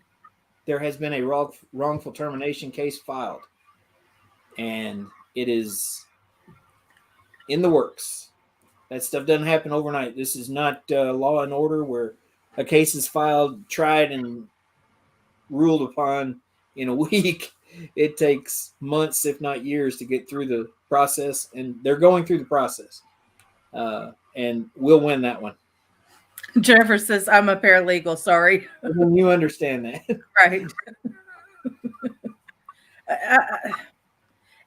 It's very shocking because I know I've had several people come to me going, what's going on with Waverly? I just knew a tiny bit. And that's why I wanted to look into it, talk to you. And you know, everybody has their side of the story to tell. Yes. And this is y'all's side of the story. And I mean, when you listen to it, you kind of shake your head at some of the things that are being done. It doesn't make sense. It because doesn't. They don't own the building, so they cannot make any modifications or changes to it. Right. And yet Charlie's the one doing wrong. Somehow. Well, damn those potholes. Yeah. Sorry, I just had, I mean, it makes... You told me not to cuss, damn it. Some things you just got to throw one in. So let's talk a little bit about Waverly. Can you share to us why room 502 is so important to you and Denise? All right. And can you tell a little bit about Sarah's story? Because I find this very interesting. Yes. I will tell you pretty much all of it. How's that? All right. Great. If you've heard anything about Waverly Hills over the years, one of the most famous stories is of a nurse who was found hanging outside of room 502. Sometimes people will say she hung herself in room 502. No, she was found hanging outside of room 502.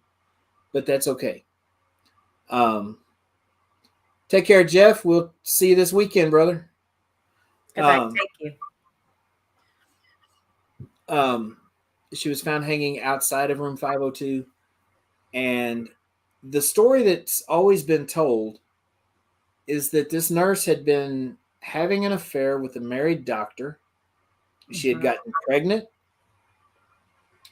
Some versions of the story say that she had contracted TB and didn't think that she could handle bearing a child and fight the disease at the same time. And a decision was made for her to abort the child, whether it was her own decision or the father of the child's decision or what that was. The child was aborted. Some people even say that the fetus was flushed down the toilet from room 502, which is just a bathroom. And then she climbed onto a chair, tied a bedsheet around her neck, around a light fixture, and kicked the chair out from under herself and hung herself. That story is passed down. It was hearsay, passed down for years. It was told to Tina and Charlie by a guy who claims that it was his family member that had actually cut her down. And there might be some elements of truth to that story. I do not know. I'm not saying that the story is 100% false. What I'm saying is that I never bought it because it never made sense to me. And paranormal evidence that I've gathered and that has been gathered by over 30 teams from around the world in the last 10 or 12 years says otherwise. Now, we can't find any documentation to back up either story, but the story never made sense to me. And I'll go into it a little bit. Right. The 5th floor at Waverly Hills, on one wing, closest to room 502, was a ward that housed patients with tubercular meningitis. In the 30s, that's who was housed there. That's TB of the brain, basically. Right. And like common meningitis, tubercular meningitis usually affects young adults and children. So these were generally young people that were over there. The other ward on the 5th floor was for children with stage 5 tuberculosis. The sickest of the sick kids were kept in that ward. They were kept on the roof there because that had the most access to the two main treatments they had, fresh air and sunshine. They were the most precious, most vulnerable patients in the building, so they got the most access to those treatments. Now, nurses in 1933, when we think this happened, were lucky to make $25 a week. It wasn't a real high-paying job. Denise is making like 3 times that an hour now as a travel nurse. Right. You know, big difference. If you worked at Waverly Hills, you were confined to Waverly Hills. It was a self-contained community. Everyone that worked there lived there. There were dormitories for the nurses. They stayed there. They did not go out into the public. During that time of the epidemic, they could not do that. Yes, I am a trophy husband.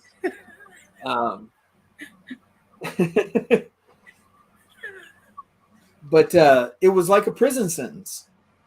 There's an entire wing of the building on the 1st floor that is called the nurses' wing. It's called that because a lot of nurses got sick with tuberculosis themselves. Other staff members too. But usually it was nurses because they spent the most time around the patients. And a lot of them died. So if you took a job as a nurse, imagine yourself being a young woman back then, a woman in the workforce in the 30s. Now think about that, first off. Right. Not treated too well. You're not going to get paid a whole lot. You're going to be confined up there. You might get sick and die.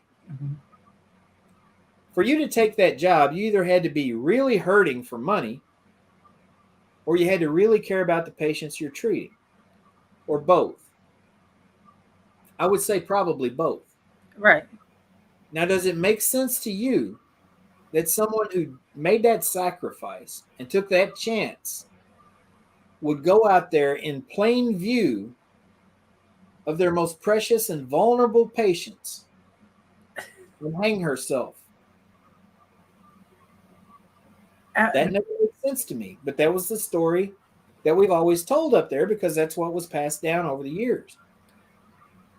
But since I've first started helping host the overnights and the investigations and everything up there, I would spend, well, actually before that, when I would go up there myself on an investigation, I would spend as much time as I could around room 502 trying to communicate with that nurse. Because we don't have any actual documentation of who she was or what exactly happened or anything.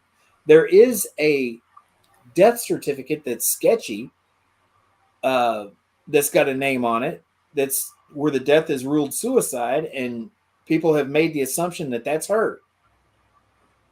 But the name doesn't match the name that I've gotten, and the story doesn't match. Right. But anyway, one night I'm hosting an overnight, and it's just 3 guys. They had asked me to come up there and help them try to get some activity because nothing was going on. They were up there on the 5th floor. I had told them that story about the nurse hanging herself and the abortion and everything because that was basically the tour that we gave. And I sat down and just listened to them. And they were asking questions like, why did you kill your baby? Who was the doctor you were sleeping with? Did you know his wife? On and on and on. Things like this. And they weren't getting anything. And I said, guys, you mind if I say something? And they were like, no, go ahead, please. And, I'm just sitting there against the elevator door, right there across from room 502. And I said, hey, my name is Ernie. I'm going to be spending a lot of time up here with you. I've been up here before. I've tried to talk to you. But I really want to tell your story. I just need your help. I promise you, if you help me, I will help you tell your story and help you find peace. So just tell me your name. And right then, a little tiny female voice from over in front of room 504 said Sarah. And we all 4 heard it. And there wasn't a woman in the building. And we all jumped about that high off the ground because we were fat and we couldn't jump any higher. And we might have peed just a little bit. Just a little. Because you know how this is. You ask questions and you're thinking something's going to light up, or you might get an EVP you can hear later.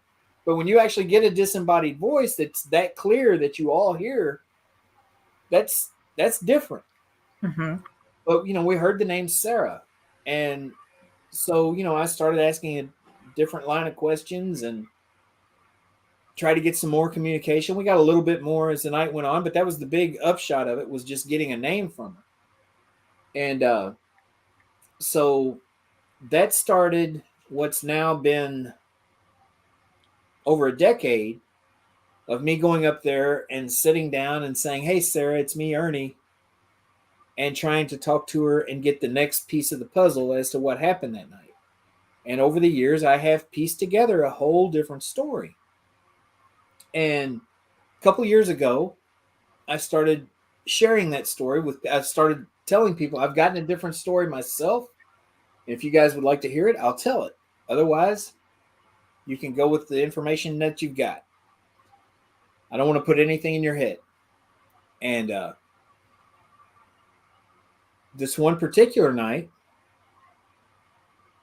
June the 20th of 2019, I was hosting a private overnight. There was a lady that had come with 3 of her daughters and a bunch of her friends from Tennessee. And yes, that Brad's right.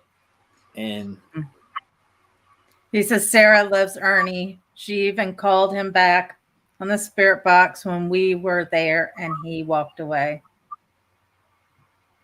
Sorry, I get a little emotional sometimes about that kind of stuff because it's.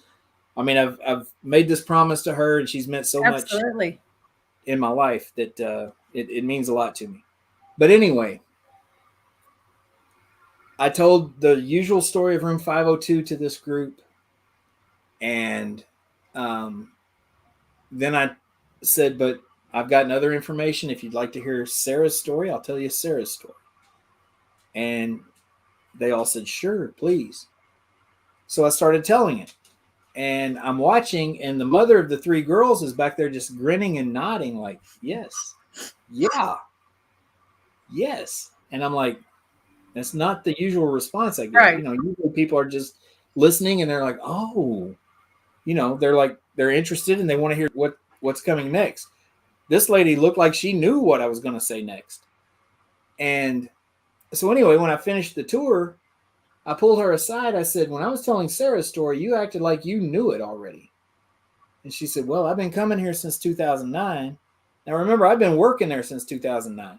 I'd never met her before, but she'd been coming since about the time I started working there. And she said she came sometimes 2 or 3 times a year. And she had always focused on her too, because she's a nurse and she was interested in that story. That story had never made sense to her. And wait just a minute. I don't think you've heard the rest of the story.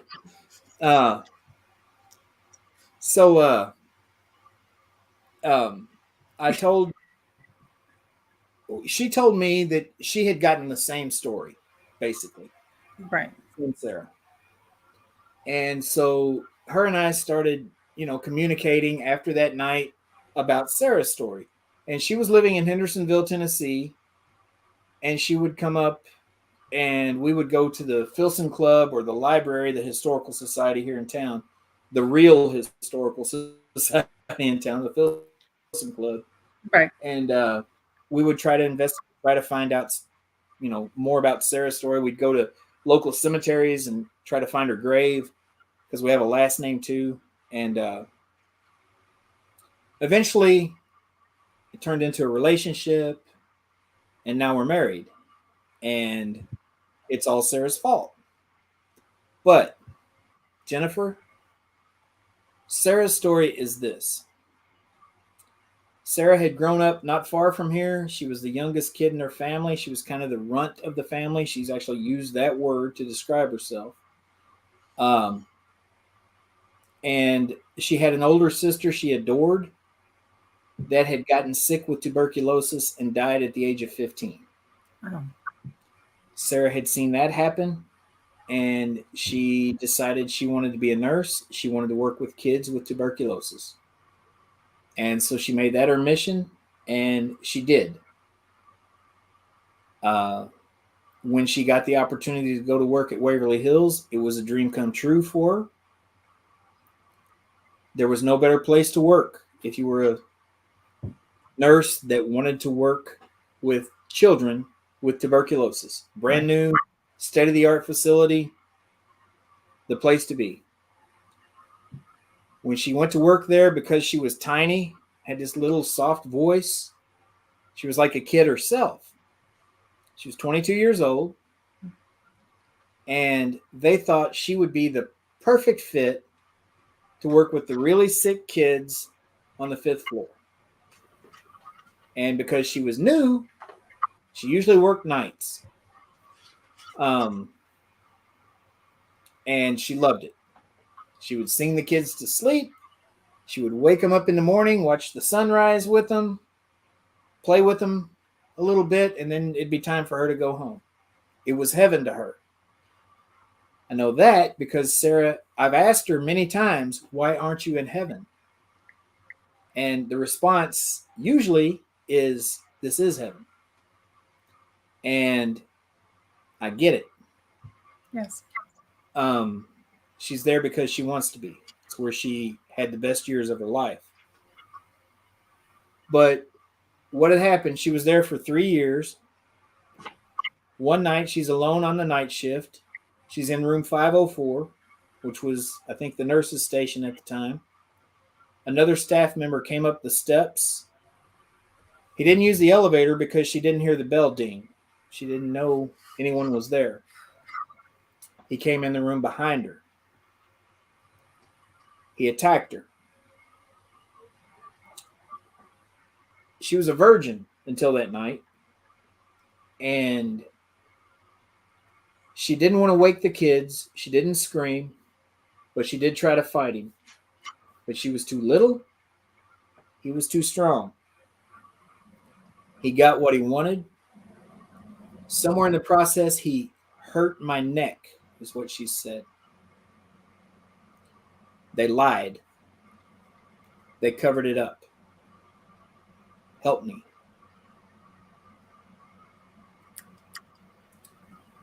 That's what Sarah's story is. And that makes a hell of a lot more sense than a nurse having an affair with a married doctor hanging herself.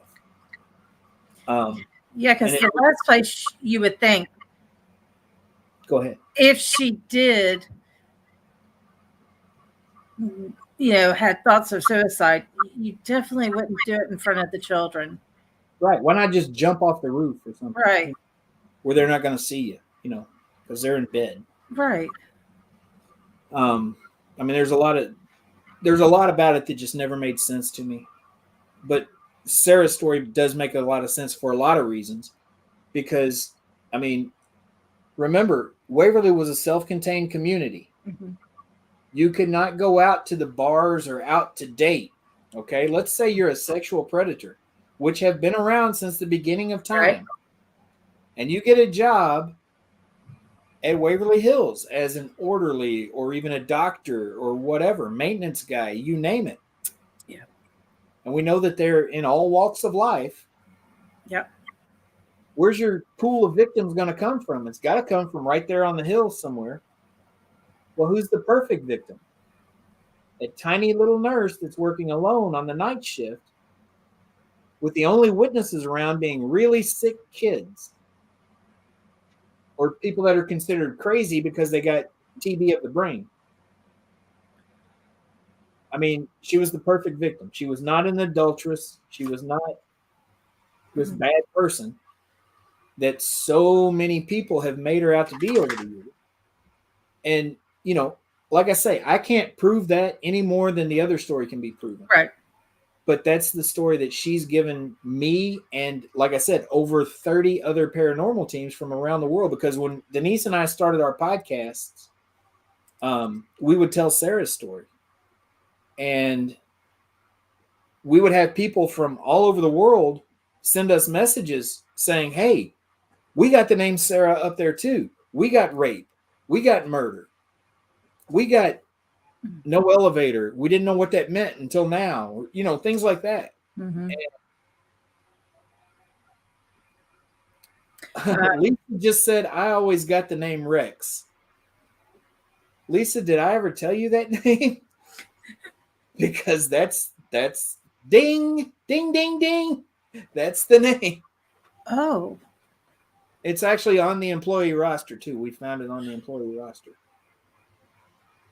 As an orderly. We got the last name too. Oh, wow. And, it does, when you asked her, why hasn't she moved on? And she said, this is heaven to her. She was in charge of very, very sick kids. So she could be there for the children that are still there. I think she's there for that. And I think she's there because people are still telling that other story about her. And she wasn't this bad person. And she wants to clear her name. She wants more people to listen. Yep. like I did, and like Denise did, and like so many other people have. Lisa has. Mhm. Jeffrey has. I know a lot of people who've been up there and communicated with Sarah over the years. Todd and Leanne Eskew have with the Black Wolf Paranormal. Beth Allen has that have gotten the same communication from Sarah that we've gotten, and she's a very strong spirit. She's this tiny little girl, really. I mean, just 25, but she's very strong-willed, and she wants her story told and told right. And we've been doing our best to do that. And I thank you for giving me a chance to tell it again, because I haven't had many opportunities since I've been banned from the Hill. I used to tell it every night. It's such an interesting story, because right there's a perfect example of the right way of asking questions. Because if you're going to go, into the worst part of somebody's life, who wants to talk about that? Right. And it's I've told people in the past when they were dealing with children, stop and think how you're asking these questions, because a child is never going to answer any questions, a child spirit, when you're asking, how did you get murdered? What happened to you? Were you raped? Were you this? Were you abused? Kids are going to clam up. And I said, you got to go in with the right questions. You've got to gain a relationship and ask their favorite color, toy, cartoon. Get to know you. Become the daddy if you're not, or if you are, become the daddy and think would you ask your child these questions? So that right there just shows, even as an adult, if you ask the right questions, Yeah. I mean, we have a friend who was at a paranormal conference I believe it was in St. Louis, and she was a Waverly Hills volunteer at the time. But Jennifer, thank you for joining us, and thank you for listening to Sarah's story, and we appreciate the support. But she had a Waverly Hills shirt on, but she has long hair, and the Waverly Hills logo on the shirt was covered by her hair at the time. And she was looking for a place. It was lunchtime. She sat down looking for a place to eat. And there was a couple that had a table for 4, and she was by herself. And there were 2 chairs that were empty, and it was like the only 2 chairs in the whole dining room that were empty. And so she went over there and she said, "Do you mind if I sit here?" And they said, no problem. And so she sits down, and they were talking about Waverly Hills. She sat down in the middle of them talking about Waverly Hills. Apparently this couple was part of a paranormal team, and the rest of their team had an investigation at Waverly that weekend, and or that same night, or the next night, or something. I don't know. Anyway, coming up. But they had decided to go to the Paracon instead. And so they were talking about, I wish we had gone. Well, the husband apparently was a medium, or an empath, or psychic, or, there's so many different levels of that. I don't know what level he was. He was gifted. And he said that he had a dream about it, and he wished that he could go because he wanted to follow that dream and see where it led him when he went up there. And she said, our friend then finally chimed in and said, "Well, I'm a volunteer at Waverly. Tell me about your dream." And they're like, "Oh my God, you're a volunteer." This is like, wow, the universe put us together, Right. And so without her telling him anything, without him ever hearing my story or anything about me, he said that in his dream, a nurse had came to him. Her name was Sarah, and she had told him, "Go to the 5th floor and ask the right questions." And, that's exactly what we were just talking about. Don't go in there and say, "Why did you kill your baby?" I don't care where you're at or what spirit you're trying to communicate with. Just sit down and tell them your name and ask them their name. Strike up a conversation. Then you can go on and get the gory details later down the road. Right. But that's not how you introduce yourself to anybody on the street, you know. I mean, you just don't, you know. You don't say, "Hi, I'm Ernie. I'm a heterosexual," or you know, you know what I'm saying. You don't go into all that stuff with right off the bat, or you know, whatever. I mean, you just don't do that stuff. It's you start with a name and you get to know one another, and then you can go into the details later. And that's how people should conduct a paranormal investigation as well. Just know one another. Brad says that had been that had to have been her when we were there. We were leaving the 5th floor. I turned and thought it was you. I wish I'd gotten that on audio. Yeah.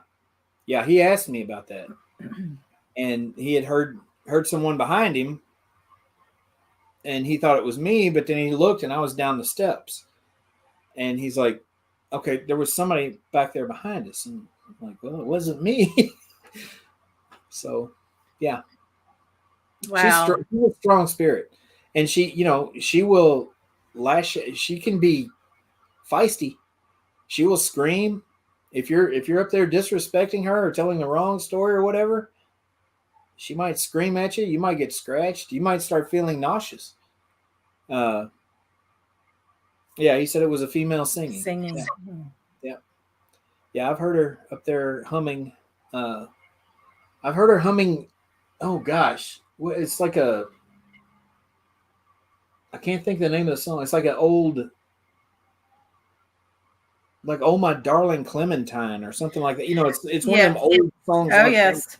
I've heard her humming that a couple of times up there. Oh, wow. We've got like 13 plus people watching. I only have a couple more questions. If you need to go, we can. Denise is away at work, and I don't have anywhere to be until Ra's Opera House tomorrow evening. Okay. I just didn't want to keep you hanging on if you needed to go. So my next question is, and I think everybody would love to hear about William and Sadie. All right. Well, when I used to sneak in there back in the 80s, I can remember a lot of times I hung out along Dixie Highway. There's a McDonald's restaurant that's pretty much right across from Waverly, just down from East Pages Lane, that all the folks I went to high school with, we would go to after ball games. We'd hang out there all the time. Mm-hmm. And I can remember seeing a guy walking along the railroad tracks that are right there along the highway a lot. And he had a white dog. He wore a long army raincoat, like a khaki green raincoat. Had kind of bushy, dark hair, long hair, kind of an unkempt beard. And he walked kind of bent over. Mm-hmm. Usually you see him in blue jeans, black combat boots. You'd see him all the time. I didn't know, but this guy stayed up at Waverly Hills. He would move from different places up there. There were several buildings back then that were still standing. Mm-hmm. And he would live in one building for a while, and then they'd run him out of there and he'd move somewhere else in the building, whatever. Mm-hmm. And anyway, there were times we'd be up there like racing wheelchairs in the hallways or whatever.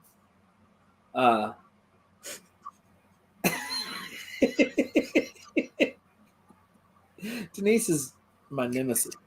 Yeah, Brad just said when Denise is away, Ernie can play, aka talk a lot. That's why I was laughing. I can talk with the best of them. I enjoyed being a host up there, and because I got to talk, I got to tell stories. But anyway, there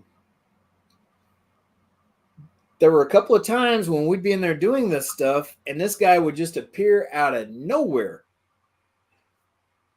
Same guy that I'd seen walking along the railroad tracks. Just pop up out of nowhere. We didn't know anybody else was in the building but us, and then here he'd be. Go on, get the hell out of here. Go. And, of course, to a bunch of little scrawny teenage boys, this big guy like that just appearing in this empty hospital out of nowhere would freak you out. And we'd be gone. A couple times he'd sick the dog on us. That's how I learned her name. Get him, Sadie. Oh. And, so we'd be gone. And anyway, what I have heard through people in the community that I know, one day William ran into some guys that I had gone to high school with. I know their names. They were the goth gang in high school, kind of kept to themselves, just a little clique of guys. And there were 3 of them up there at Waverly one night, and William tried to run them out. And William and Sadie both got beaten to death with a claw hammer. And their bodies were put in the elevator shaft down off of the lobby at Waverly. There's rumors that there was some type of ritual done on the bodies. I don't know that to be true. I don't know it for a fact, but there's rumors of that. And William is still there. Sadie is still there. William's been seen. We got photos of William that you probably can find online. Yeah. People have seen Sadie running up and down the hall. You can feel her rub up against your leg. She's one of them dogs that'll lean against your leg. Oh, I got goosebumps. Yeah. You can hear Lisa's husband has a great EVP. Well, it's a very sad EVP that sounds like Sadie being killed. Oh. You hear a dog yelping and some thumping that he caught up there. And Denise and I, when we would lock up last year, as we'd be going through the building, we would go by each individual area, like Lois's room, for example. And we would say, good night, Lois. Good night, Audrey. Good night, William. Good night, Sadie. Good night, Sarah. Good night, John. All the patients that we knew their names, or former occupants, if we knew their names, we would tell them good night and tell them we'd see them the next night. And that's just how we are. And anyway, one night we had gone through the 2nd floor and locked up, and we were headed up the steps, went to the 3rd floor, stepped out in the hallway, said, good night, guys. Thank you for your service, because there were some military people that were housed on the 3rd floor. We would thank them for their service. Mm-hmm. And then I would always say, good night, William. Good night, Sadie. Well, Denise and I both step out there. We say, good night, William. Good night, Sadie. We turn around, start up the steps, and I hear that gruff voice, good night, y'all. And me and Denise both was like, what? And we ran back down the steps and was like, good night. Sadie. Oh my God. And thank you. That was awesome. And we were high-fiving and giddy. I think we floated all the way up to 5 and back down after that. Because it was awesome, Oh my gosh. Because me and my husband, we're dog people. Yeah. Especially, well, my husband, I call him a beast because all animals love him. It doesn't matter, feathered or furry. They love my husband. But we're dog people. And so I can, that's my red. So we both know, having our own animals, what they would do for us. Yeah. And it's, that is, wow. Yeah. I mean, even our little rescue, who she has disappeared, came from a dog fighting ring. Yeah. And she wasn't a fighter, she was a breeder, but she is covered with scars. And I have a rule in my right. I have a rule in my house because I call them visitors because I'm not far from Kennesaw Mountain, Right. which is one of the top 10 bloodiest Civil War battles. But not only that, there was a skirmish that took place literally right here in this area. Yeah. So I call them visitors. It's a polite thing, but I have 2 rules. You don't mess with my family. You don't mess with my dogs. Right. And she has reacted 3 times now. And the first time, we're all sitting watching TV, me, my husband, my son. She's in the middle of the floor, and we've got 25 plus. Oh, look at that. She's a star now. Right, Bubba? Just love that. And so she's looking up at the top of the ceiling, and she has this deep growling, lunges forward. And I was like, I told you, do not mess with my animals. You mess with my animals, you're going to be not welcomed here. And so I can only imagine what Sadie did for her owner, whom she loved. Yeah. That is such a wow. Yeah. I can imagine the scene, and it's not a pretty scene. Well, I hope she tore into a few of them. Yeah, I hope so. Hope so. Can we talk about John Mitchell and his story and how your wife helped him? I absolutely was so taken by this. Okay, we sure can. Room 424 at Waverly Hills. That area, the 4th floor has always been, what everyone considers the scariest. I call it the most haunted hallway in the world. I mean, there's shadow figure activity like crazy up there. There's an entity that we refer to as Big Black up there, where that entire hallway will just blacken out, and it's hard to explain. That particular area around room 424 is where a lot of the scratching and hair pulling and pushing and door slamming and screams and more ominous type activity was happening for a long period of time. And when Kindred Spirits came up there to film, Amy and Adam went and researched that area to try to figure out what former patients might have a reason to be angry. And they found that there was a former patient there by the name of John Mitchell who had a wife who was, they thought, maybe having an affair with another guy while John was in the hospital, and she was murdered. I believe they had 7 kids together, John and Lucille, and those kids wound up going into foster care. And Amy and Adam thought that John must have died without ever getting to see his kids again, and that's why he was angry. Now they were here for like 2 days and had like a few hours to research this, so they did good to find that. Mm-hmm. I'm not taking anything away from their research, but Denise wanted to try to bring John a little bit of peace when she came to work up there last year. So she went in depth on John Mitchell's story and spent a lot of time on it. I mean, weeks. And she found that the story wasn't exactly like they had thought it was.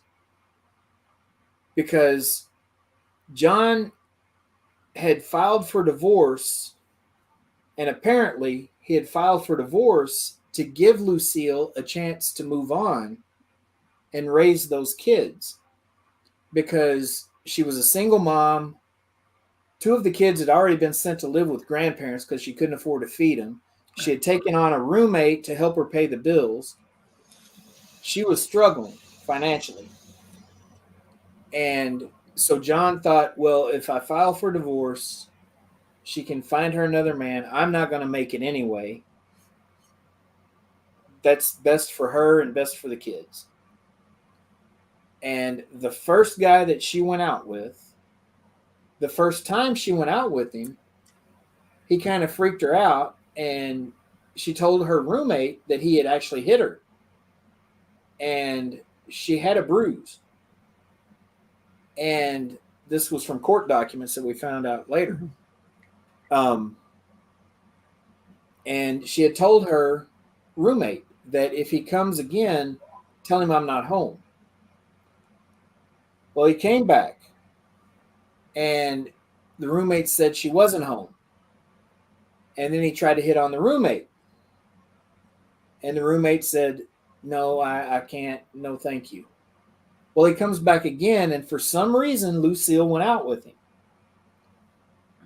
And at the end of the night, according to court documents, they had argued after a few drinks. They had argued in her front yard. He slapped her because she was hysterical. She fell and hit her head. He offered to help her, and she said, no, go away. So he did. The next morning, she was found dead there in the front yard. And he went on trial for murder. And he was acquitted. Despite admitting to basically causing her death, this is back in the 50s or late 40s, early 50s. I forget the exact year now. Denise, if she's still on, she could maybe correct me. I don't know. But anyway, it was a different time. If women remember the Cary Grant slap, if women start getting hysterical, they just slap them and calm them down. That's how you did it back then. And apparently, that's what they thought he had done, and she fell and hit her head. That's her problem. 1956. 1956. Thank you, Denise. Anyway, so after all this guy's acquitted. The kids are sent to foster care. But John recovers and goes home. Actually gets all of his kids back out of foster care. But he relapsed. Catches tuberculosis. Goes back to Waverly Hills. He's given some treatments there at Waverly Hills that don't work. He's transferred to another hospital where he dies. He sent the kids to foster care. He got to say goodbye to his kids, sent them to foster care himself before he went back to the hospital.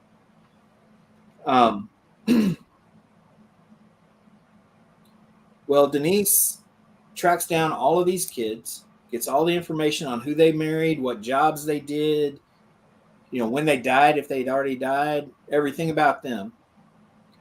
And she went up there, sat down in his room with all that paperwork, and tells John the story of his kids, and tells him, she found 5 of the 7. Wow. She tells him all of that. She says, I'm very sorry that all this happened to you. I'm sorry about what happened to Lucille. And, just tries her best to bring him some peace. Last year, after she did that, the activity around room 424 was off the charts, but in a totally different way. No, you can't, George. We can't rewind. Just rewatch it tomorrow. It's late here. We're not on calorie time on this right. side. But anyway, after she's told him all this, the activity is totally different. John Mitchell is there. Denise, we'd stop at room 424 and start telling John Mitchell's story. And while Denise is telling her, because I would tell the old story. Yeah. Shut up, Brad. While Denise is telling John Mitchell's story, though, there's many times that John Mitchell would step out in the hallway behind her. And, she'd be sitting there facing a group, and the group, you'd see the whole group like, oh, pointing. Wow. And he would just step out. Sometimes he'd wave and then just walk on down the hall. Sometimes he'd play with Denise's hair. He'd grab a woman's butt. He was real flirtatious guy. This is what we do over here, George. This is what we do. We smile, we laugh. We're not about the drama and the infighting and all that stuff. Yep. I'm not going to name any names or any networks or anything, but I'm not about that stuff. Keep it. Anyway, it's George. He tried to grab Jason Aldean's butt, but his security kept him from it. When we were in Vegas, George tried that. It didn't work. Oh my God. Anyway, apparently what Denise did to John or did for John has gotten her a new boyfriend, because John turns out he comes here from time to time. I mean, we've wow. Been at the house and had activity with him here at the house. But he's a whole different person. You don't have the doors, or last year we weren't having all that dark activity on the fourth floor like we had been prior to that. And I think a lot of it is because John was happy that Denise had told his story. So Brett says she has John and you have Sarah. Yeah. Sarah's my free pass, I guess. And John is hers. Wow. So she just brought him a peace of mind. Yeah.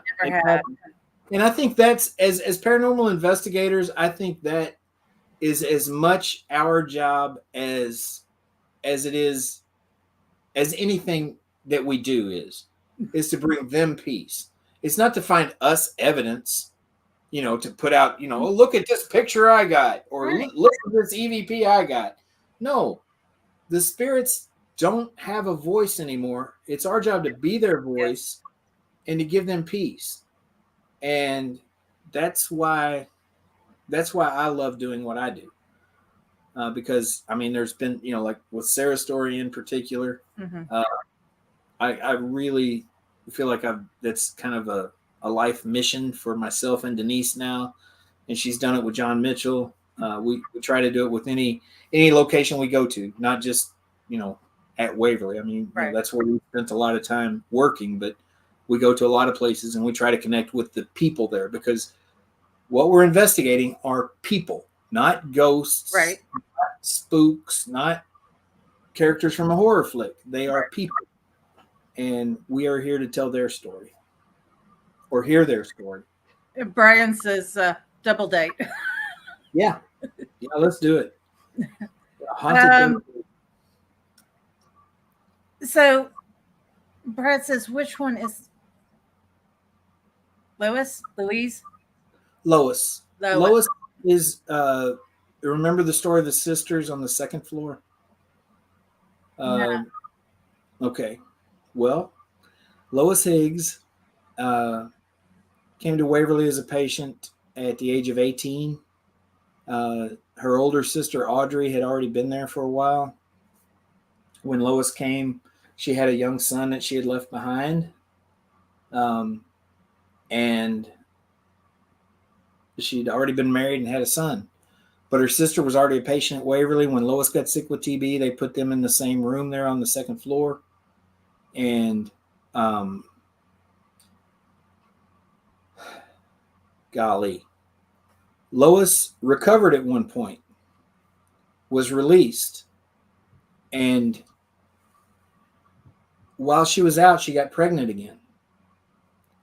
And then she got sick again. And yes, she does. because I'm a great singer. But and who I'm a big Elvis fan. I tell everybody my husband rolls his eyes. Elvis ain't dead. Anyway, while she's out, she gets pregnant again. Then she gets TB again. She gets sent back to Waverly again, back there to the same room with her sister. And she stays there until it's time for her to deliver her child. At that time, she was transferred down to, what do they call it? General Hospital in downtown Louisville. And she gave birth. And immediately after giving birth, they separated her and her child without her getting a chance to hold him or anything because she had TB. They didn't want her to pass the disease on to him. No, I'm not singing Elvis. I'm telling you. Anyway,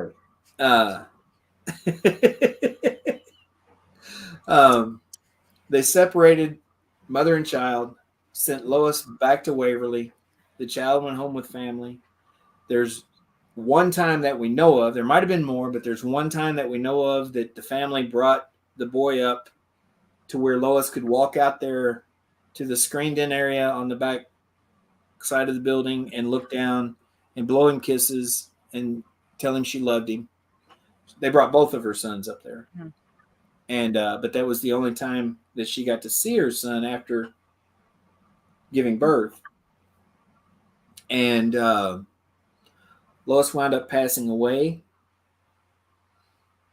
and never got that chance to hold her son.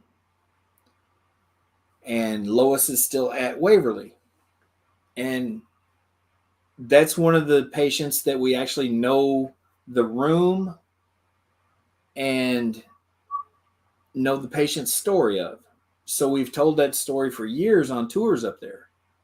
And this simple girl that's, unremarkable in any other way is now kind of famous.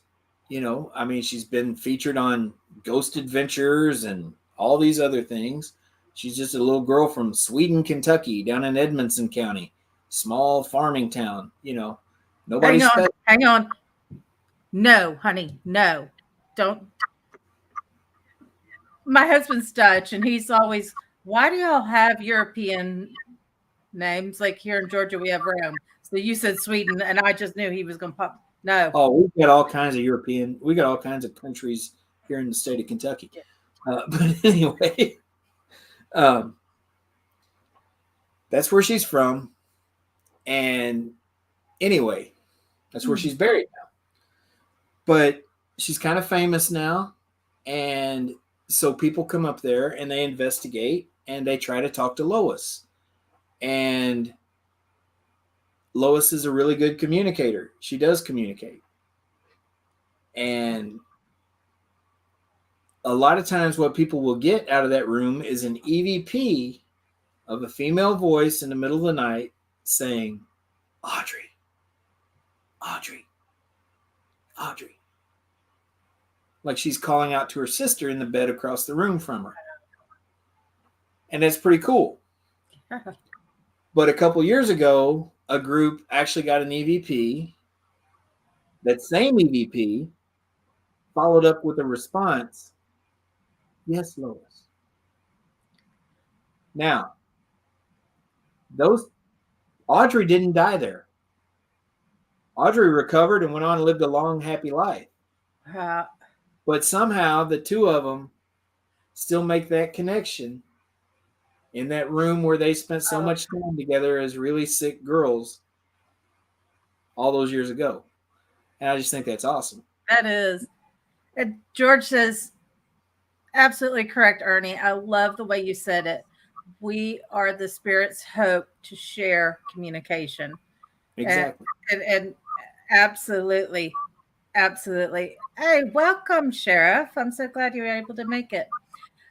Brian says, there's nothing better to me than getting to investigate, have fun, make new friends, and create stronger bonds with current friends. And I absolutely 100%. Yes. Yeah. Yeah, I agree. Mm-hmm. I agree.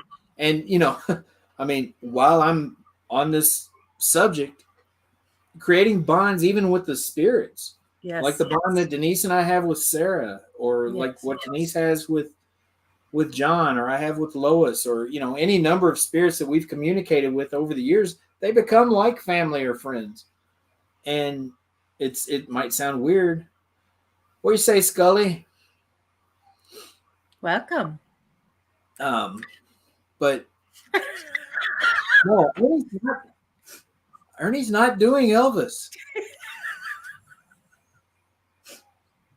Love me. No, I'm not. Love me too. No. I'm a big Elvis fan. I mean, you gotta be. Yes, you have. Well, not my husband. Go figure. So have you and your wife had any experiences with the children of Waverly? Absolutely. Lots. One night we were in the children's cafeteria. Blame it all on my roots. Anyway, we were in the children's cafeteria. Actually, we were hosting a private overnight, so Denise and I were sitting in the break room, which was across from the cafeteria at the time, and just staying out of the way of everyone. And we were hearing children talking over in the cafeteria. We thought maybe the group had come in, and we were going to go out there and just see how they were doing. And we walked out there, and nobody was there. So we realized that we must have been hearing something paranormal. So Denise started running a recorder, and we're walking around, and Denise, she's very sensitive, and she's like, they're right here. And she just stops, and I'll walk over to her while she's running the recorder. Well, we play back the recording, and when she says they're right here, and I walked over there, you can hear me walk over there. You hear a little boy's voice say, he just touched me. Like I walked right through him. And I felt like I'd walked right through him. Oh, wow. And, that was one of the better pieces of evidence we caught, the two of us last year up there.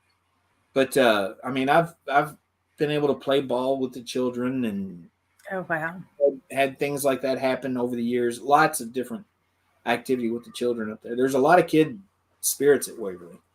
And they like to interact. Mike says, you ain't nothing but a hound dog, and I'm over wearing my blue sweet shoes. Brad's going to send me a Klondike bar for singing. I appreciate it. It'll be melted, I'm sure, by the time it gets here. Don't put it in with my shirt, please. He's sending me a shirt, too. I don't want it all over my new shirt. No. Yeah, because I that was the one thing that really interested me was, during that time, Snickers bar. I don't like Snickers.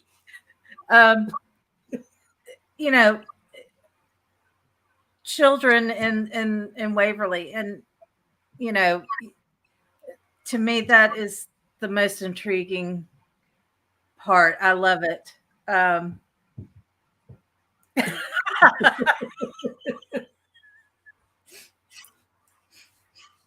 Thank you, Selena. So a little birdie has told me that you and your wife Denise are going to be on a TV series.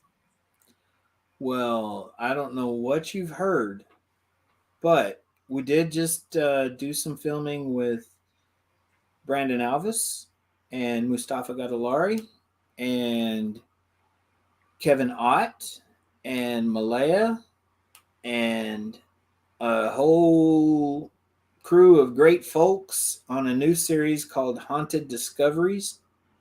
There were a lot of great people involved with that. We were just a very tiny part. Todd and Leanne Eskew are a part of it. I know Amy and Shannon Lawson were on it. That spooky girl, Emma Jean Noe, was on there. There's a lot of folks that contributed to it. It's going to be a great series. It's they haven't announced the release date or the network yet because it's still all hush hush. But as soon as we know that, or as soon as we can say that, it's past your bedtime, Mike. Go to bed. I think my husband started something. But as soon as we know that, we'll be putting it out there on Packman Paranormal. And well, congratulations! I mean, that's very exciting. We're just a small part of it. I mean, Kevin, Brandon, Mustafa, Malaya, they're the faces of the show. We're just kind of contributors at a couple locations. But small parts mean a whole lot too. Yeah. I mean, I'll put, I will put that on my resume going forward, and hopefully get invited to Paracons and get appearance fees for it.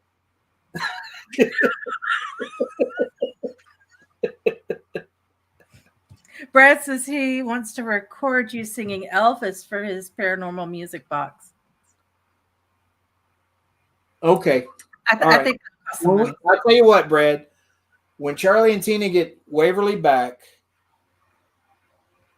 I will do a recording that we can put on a music box and put in Lois's room and see what kind of response we get. How's that? Oh, wow. Yeah, you're right, Denise. I don't get the money anyway. You're right. I'm definitely going to have you and your wife on. And I saw it, but I never saw the money that came from it. Well, I definitely want to have you and your wife back on because I'd love to. I like to talk. As we talked about,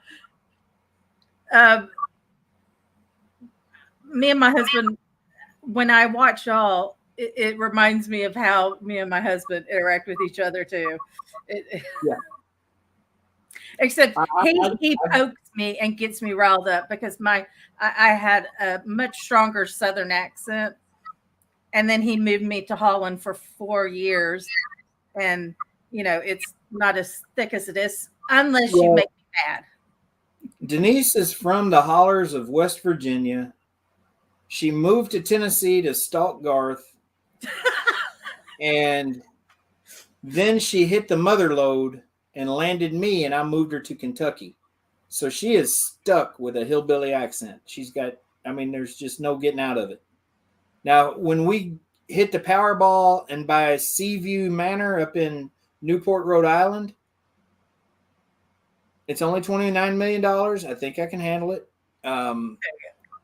Maybe some of that Rhode Island accent will creep in over time, but she's probably stuck being a hillbilly forever. And nothing wrong with that. Just talk to Garth, but God, Elvis.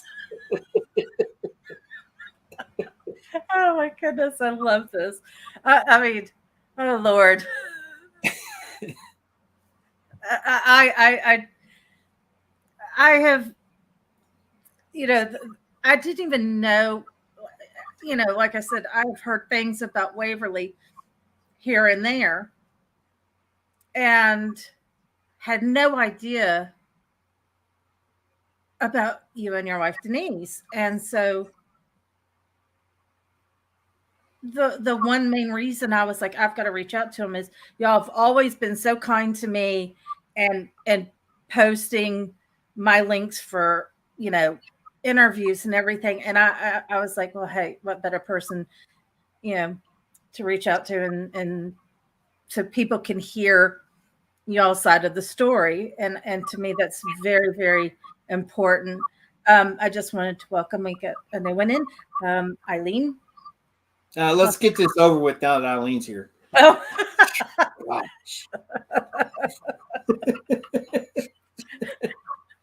Hello, sister. I feel so bad because like Pedro's in Germany, so I've got some European people that watch, and then West Coast. So it's time zones are just too much. Right. But I just wanted to say thank you so much for giving me this opportunity to share y'all's side of the story so people now can know what is going on with Waverly. And if they choose, they can go and get the other side. There's two sides to every story. Ours is right. Ours is the truth. Right. But I want to thank you for giving me the opportunity. The only way that we're going to win this is through the help of an army, and we're building an army. We need donations. We need people to buy merchandise like this awesome shirt I'm wearing. Yes. And I have all the links already posted to the Facebook group, the page, the website, the GoFundMe link, and Packman Paranormal link too. Well, thank you very much. It is. I find this. I was very excited for this because it's something where we do need to come together. Exactly. And help in whatever way possible, whether it be volunteering, because I know on the weekends you do a picket line. Yeah, outside, and so it's whatever you can contribute. Yeah, anything. I mean, we've got items on our website, merchandise on our website that's I believe that we got things as cheap as like $5 or $6, and every penny that we raise is going to fund Charlie's legal defense. Yep. In this matter, and it all adds up. It all helps. We have an event coming up next weekend, Friday the 13th. We've still got tickets available for that. We're investigating at the Roz Opera House in Cynthiana, Kentucky. Denise, myself, Todd and Leanne Eskew, Beth Allen, the Wicked Woman will be there. Jeff's going to try to make it. He's at Pennhurst the night before, so it might be a stretch for him to get back there in time. But we're going to have a great group of hosts there for you guys. Charlie and Tina are going to try to make it down and make an appearance and shake everybody's hand and thank them for their support. And it's going to be a good time. Tickets are $80 for that. It's well worth it. Very haunted location. We would love to have anybody that can make it come and join us. There's a link on our website to find tickets for that. We have a car show coming up May 22nd. We've got a lot of great raffle and auction items that we're going to be putting up at that car show. We're going to have merchandise, vendor booths, all kinds of things for you guys to help with the cause and have a good time while doing it. And Brad says a free chance for a REM pod / music box to anyone who knows. Brad made a custom-made Ecto 1 that lights up and plays the Ecto 1 siren sounds and all that stuff. REM pod. And everyone who shows up at the Roz Opera House next weekend gets their name entered for a chance to win that. And I'm going to draw my name out for that. What? Just so everybody knows. Just so everybody knows, I'm drawing my name out for that. I get 10 entries for everybody else's 1. And Denise doesn't get an entry. She's going to come get you. But no, it's there's a lot of good things on the horizon. We're going to be planning more events and more ways that you can help down the road. We're putting new merchandise out all the time. We got a new shirt design that we're coming out with very soon. We got a new t-shirt vendor that's putting out a new shirt design for us. We're doing a lot. Eileen did not at Fear Fest in Salina, Kansas back earlier this year or last year. They gave away a shirt with my picture on it. It was auction or raffled off, and Eileen bought I think $1,000 worth of tickets wanting to win this shirt with my picture on it. and she didn't. Oh And my gosh! Singing in a thong.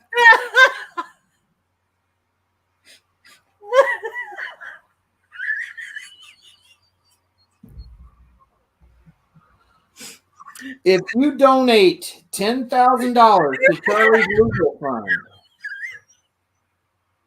I will think about it. sing Elvis on stage in a thong,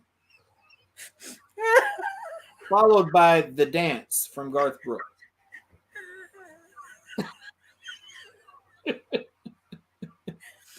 And Robbie had said, "Dang, I need to go now," and he says, "I mean to that event so I can get that Ecto one." Well, buy a ticket and come on down, Cynthiana, Kentucky. I don't know where you're at, Robbie, but we're going to be in Cynthiana, Kentucky. It's close to Lexington, Kentucky, right off of I-75. Come and find us. Friday the 13th. Definitely. I mean, you know, I absolutely enjoyed so much hearing what you had to contribute to this and to tell the story of Waverly, because that to me is a very important thing. Yeah.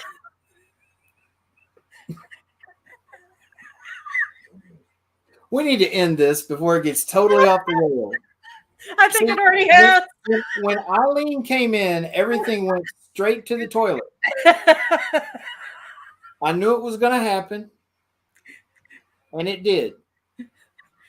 Denise is just like, better yet, donate 1,000 and I'll make him keep his clothes on.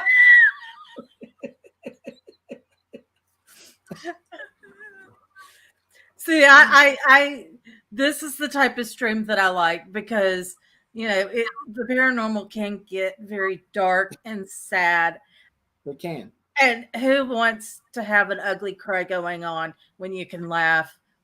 Exactly. And I mean, we ran the gamut with this show, though. We've had serious talk, we've had anger, we've had laughter, we've had sad talk, and we're ending it with laughter again. So I think we've gone around the world and done it the right way tonight. Oh my gosh, it's getting even worse. Ernie in a thong singing Elvis all wrapped around a stripper. Block that guy. Oh God, I have no controls. I mean, my husband. I asked him if he would help me do this, and he says I will do it as long as I don't have to be on camera. I said fine, because he was IT for Coca-Cola. Well, so you need to fire him as producer.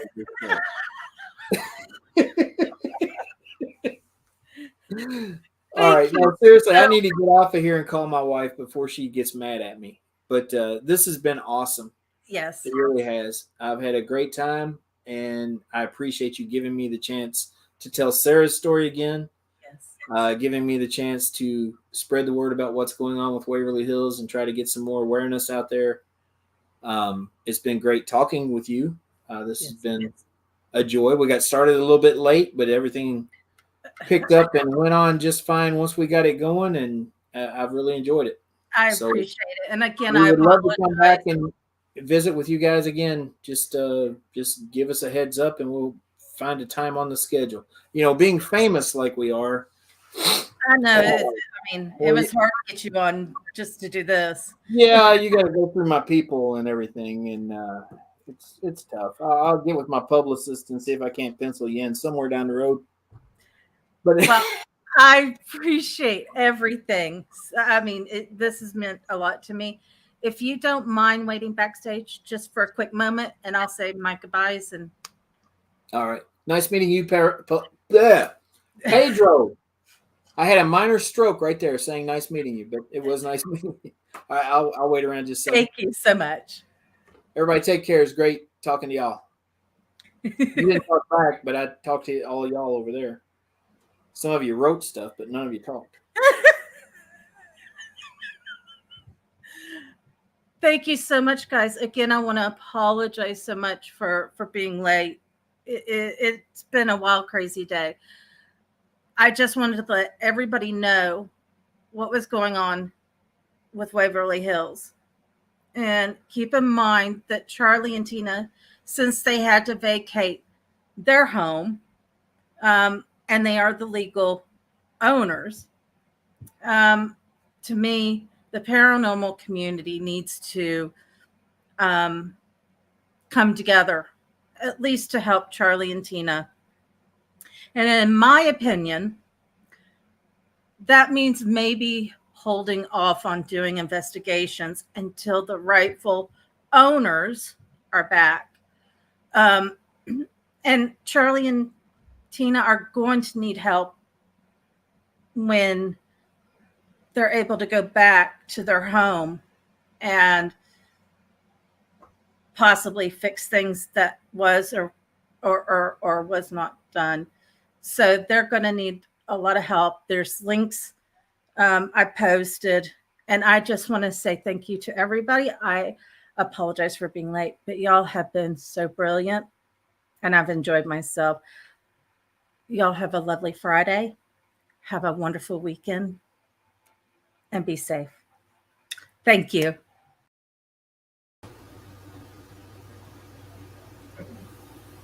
Hello, I'm Mr. Whale.